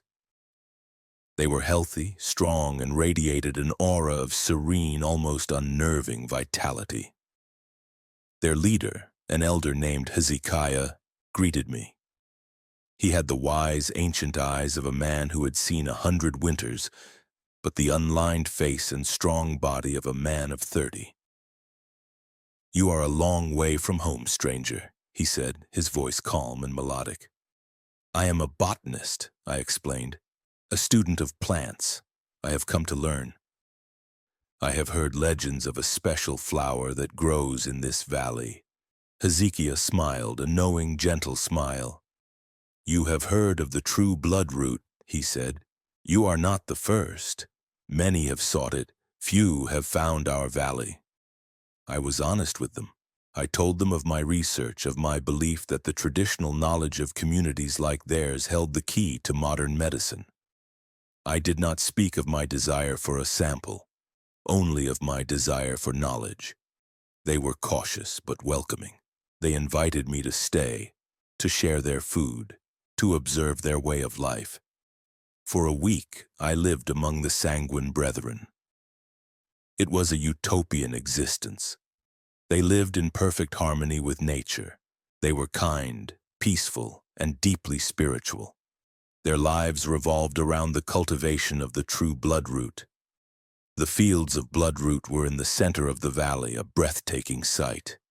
Acres and acres of the beautiful white star-like flowers, their petals delicate and translucent.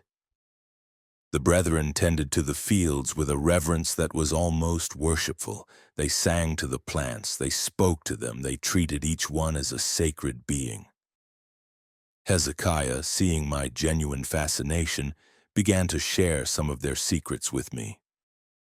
He explained that the true bloodroot was not just a plant. It was a symbiotic organism. It had a consciousness, a collective intelligence that they called the red. He said that by consuming the root, they entered into a communion with the red, and it, in turn, healed them, sustained them, and granted them their long, youthful lives. The red is a gift from the earth, Hezekiah explained as we walked through the fields of white flowers. It is the life force of the valley made manifest. It cleanses us, and in return we serve it. We are its gardeners. I was captivated. This was beyond my wildest dreams. A plant with a collective consciousness?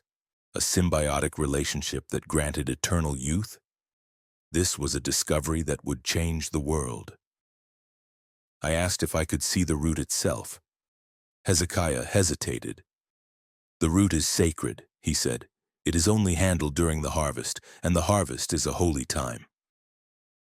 When is the harvest? I asked, my scientific curiosity burning. Soon, he said, his eyes turning towards the setting sun. Very soon. The flowers are at their peak. When they begin to fade, it will be time.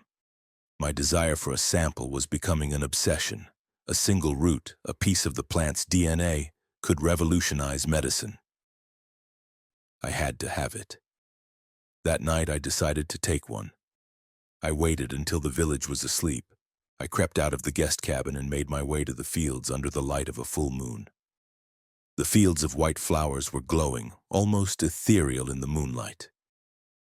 I chose a plant at the edge of the field. With a small trowel, I carefully began to dig around its base. The soil was rich and dark and strangely warm. As I dug, I uncovered the root.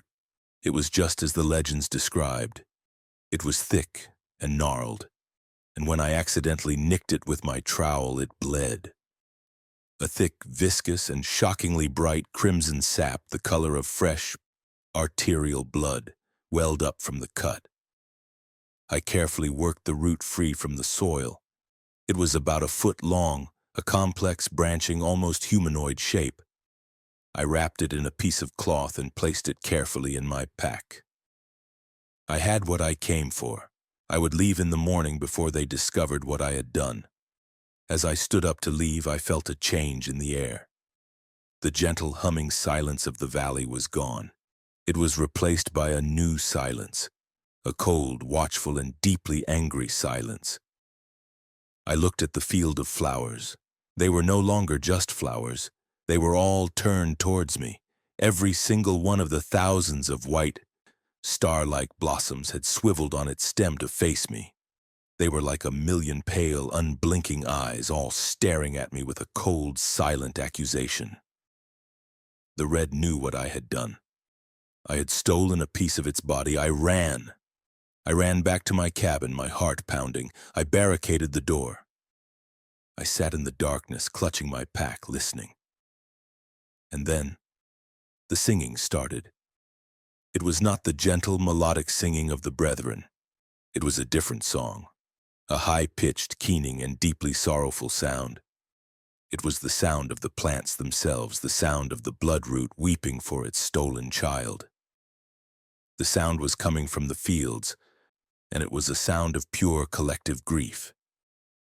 The singing continued all night. I did not sleep. The next morning I prepared to leave. I packed my things, my hands shaking. The singing had stopped. The valley was silent again. but it was a heavy, menacing silence. I opened the door of my cabin. Hezekiah was standing there. He was not alone.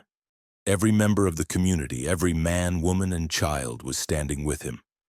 They formed a silent human wall blocking my path.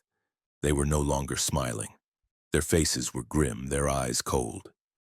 "You have broken our trust, Dr. Thorne," Hezekiah said, his voice no longer melodic, but flat and hard as stone. "You have stolen from the red. You have committed a great sacrilege." "I am a scientist," I stammered.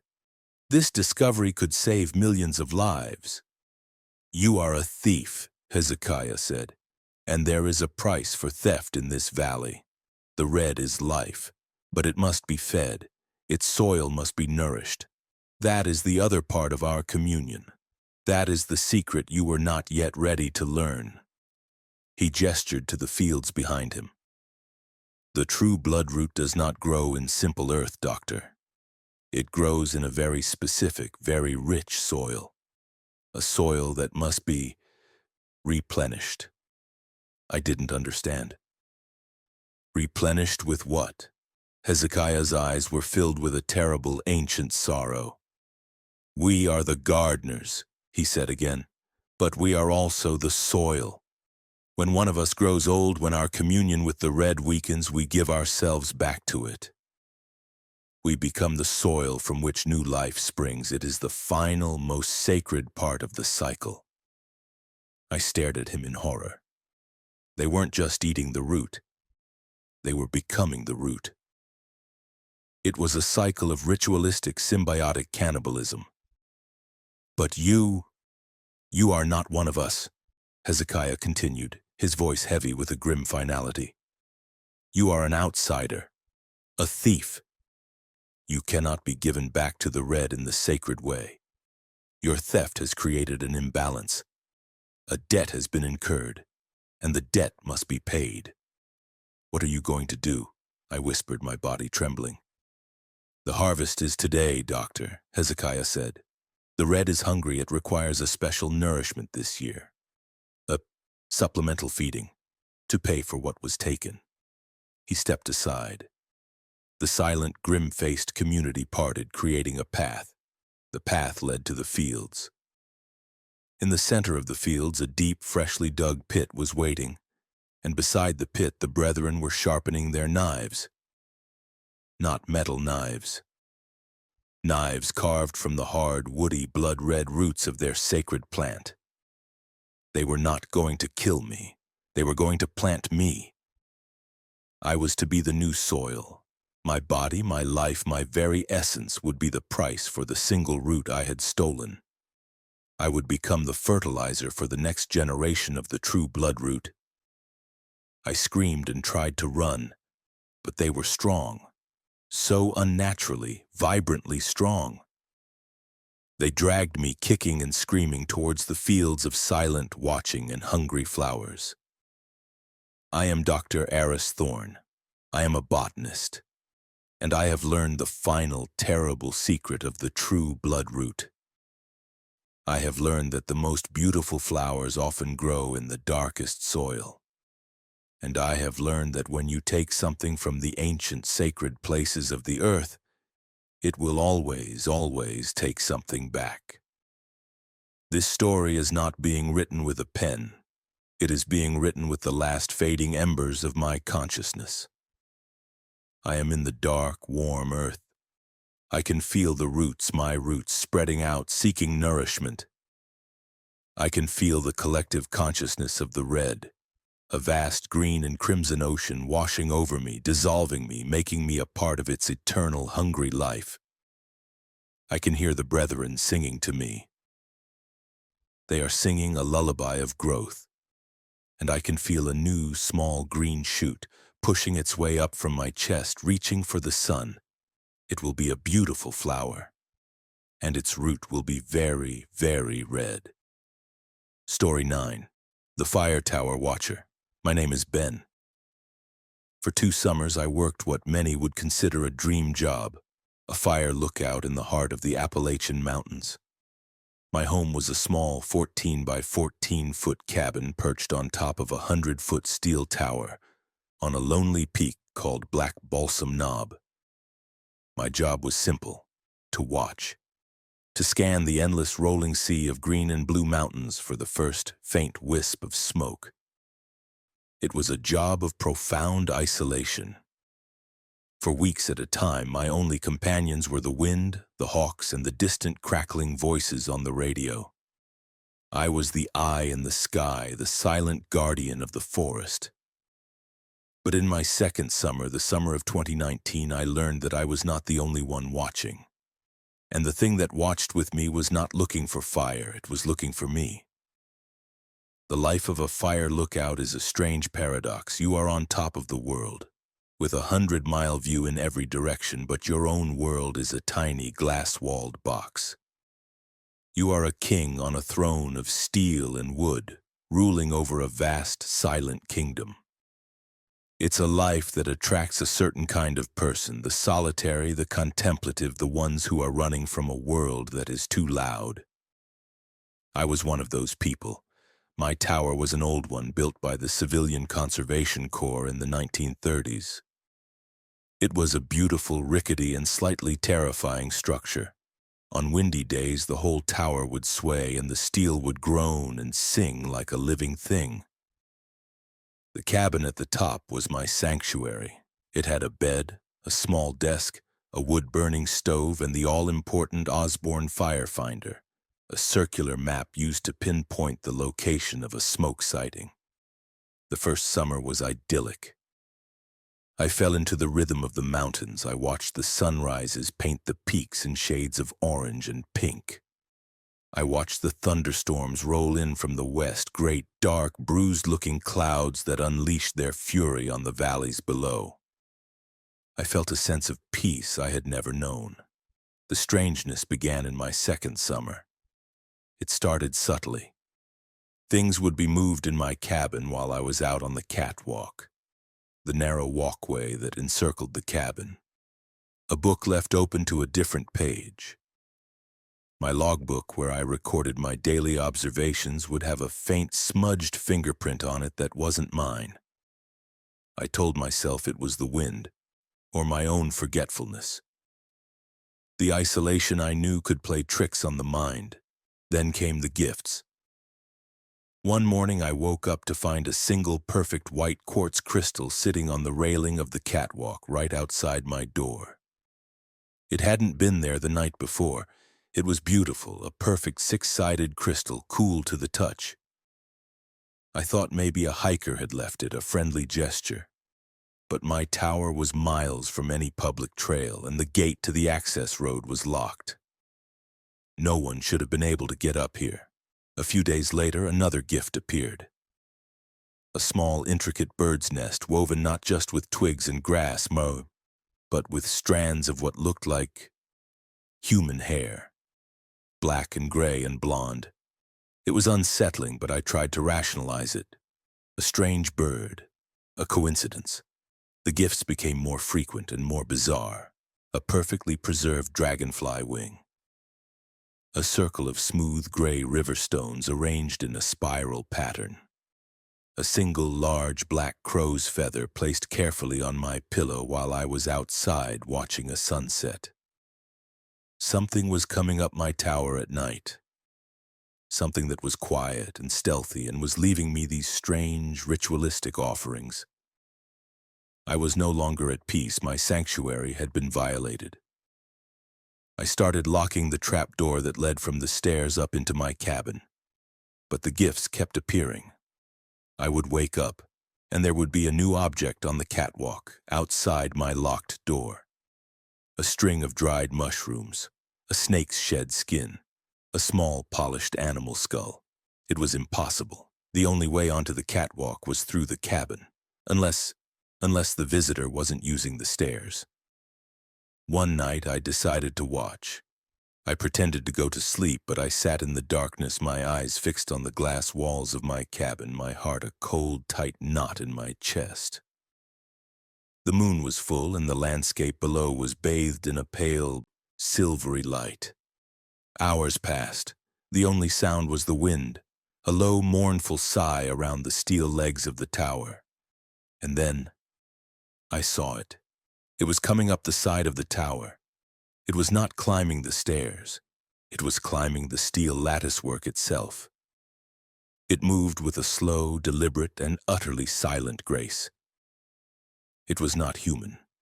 It was long and thin and pale. Its limbs were too long, its joints bending at impossible angles. It moved like a spider, like a praying mantis. It was a thing of sticks and shadows, a creature of impossible anatomy. As it got closer to the top, I could see its head. It was small and round and featureless, except for two large, dark, and deeply intelligent eyes. They were the eyes of an owl, eyes that seemed to drink the moonlight. It reached the top of the tower and pulled itself onto the catwalk with a fluid, boneless movement. It was completely silent. It stood there for a moment, a tall, thin, pale silhouette against the starry sky. And it looked at me. It looked right through the glass, right into my eyes. It knew I was awake. It knew I was watching. I was paralyzed with a terror so absolute it felt like my heart had stopped. This was the watcher. This was my silent nocturnal visitor. It moved along the catwalk, its long, thin limbs making no sound. It stopped at my door. It had something in its hand. It bent down and placed its gift on the wooden planks. Then it stood up, gave me one last, long, unblinking look, and it simply stepped off the edge. I scrambled to the window, expecting to hear a crash, a scream, but there was nothing. It had just vanished into the night. I waited until the sun rose, my body shaking, my mind a wreck. When the first light of dawn hit the catwalk, I unlocked the door and looked at the gift it had left. It was a small, hand-carved wooden figure. It was a crude but unmistakable carving of a man sitting in a small, glass-walled cabin on top of a tall steel tower. It was a carving of me, and in the chest of the small wooden figure a hole had been carefully, precisely burned. I finally understood. The gifts were not gifts. They were messages. They were a form of communication, the quartz crystal, the nest, the feather. They were a language. And the carving of me with the hole in its chest, that was a warning, or a promise. I had to get out. I radioed my supervisor. I told him I was sick, that I had a family emergency, that I had to come down. I lied. I couldn't tell him the truth. Who would believe me? He was reluctant, but he agreed to send a relief person in 2 days, 2 more nights. I had to survive 2 more nights with the watcher. That night I did not sleep. I barricaded the trapdoor. I sat in the center of my small cabin, my back against the wood stove, my hunting knife in my hand, and I waited. He came as I knew he would. I saw his pale, stick-like form ascending the tower again, a silent, graceful nightmare in the moonlight. He pulled himself onto the catwalk, and he began to circle the cabin, slowly, patiently. He would walk the perimeter, his long, pale face with its huge, dark eyes appearing in one window, then disappearing, only to reappear in the next. He was inspecting his trap. He was examining his specimen. He did this for hours. A slow, silent, and maddening patrol. And then he stopped. He stopped at the window right in front of me. We were separated by only a 1/4 inch of glass. He raised a long, thin, 3-fingered hand and he placed it on the glass. The glass did not break. It began to ripple, to soften, as if the heat of his touch was melting it. The glass began to bulge inwards, stretching, thinning. His hand began to push through, not breaking the glass, but passing through it, as if it were a sheet of water. I screamed and scrambled backwards, away from the window. The watcher's hand was inside my cabin. It was reaching for me, and then a sound saved me, the crackle of the radio. It was my supervisor's voice doing a routine late-night check-in. Black Balsam. This is dispatch. Everything okay up there, Ben? The sound of the human voice, the intrusion of the outside world seemed to startle the creature. Its hand retracted from the glass. The glass shimmered, and then became solid again, as if nothing had happened. The watcher gave me one last long and deeply disappointed look, and then it stepped off the catwalk and vanished into the night. I answered the radio, my voice a choked, trembling whisper. I told my supervisor I was fine. He didn't believe me. He said he was sending the helicopter for me at first light. The next night, the last night, was the worst. The watcher did not come. The silence was absolute, and it was more terrifying than his presence. I sat there waiting, knowing that he was out there somewhere in the vast dark woods below watching me, knowing that he had almost gotten to me, knowing that he had failed. The helicopter arrived at dawn. I have never been so happy to hear the sound of a machine in my life. I was flown back to civilization. I quit my job. I never went back. I live in a city now, a city with no tall buildings. I cannot stand heights. I cannot stand being in high places where I can be seen from a distance. I have done research. In the folklore of the region, there are old, half-forgotten stories of a creature the Cherokee called Tsul Kalu, the slant-eyed giant. A tall, thin, ancient being that lived on the highest peaks, a silent guardian of the mountains. They said he was a watcher. They said he would sometimes take an interest in a particular person and would watch them for years from a distance. They said he was lonely, and that sometimes he would try to take a companion. I am no longer a fire lookout, but I know that I am still being watched. I can feel it, a cold, patient, and ancient gaze from a place of great height. I have moved across the country, but it makes no difference. He is not bound by distance. Sometimes I find gifts on my apartment balcony, a perfect white stone, a single black feather, a reminder, a promise. He is waiting for me. He chose me, and he is patient. He knows that one day I will seek out a high, lonely place again. I will be drawn back to the silence, to the solitude. It is in my nature, and when I do, he will be there, sitting in the darkness, watching and waiting to finish what he started. He is waiting to collect his prize.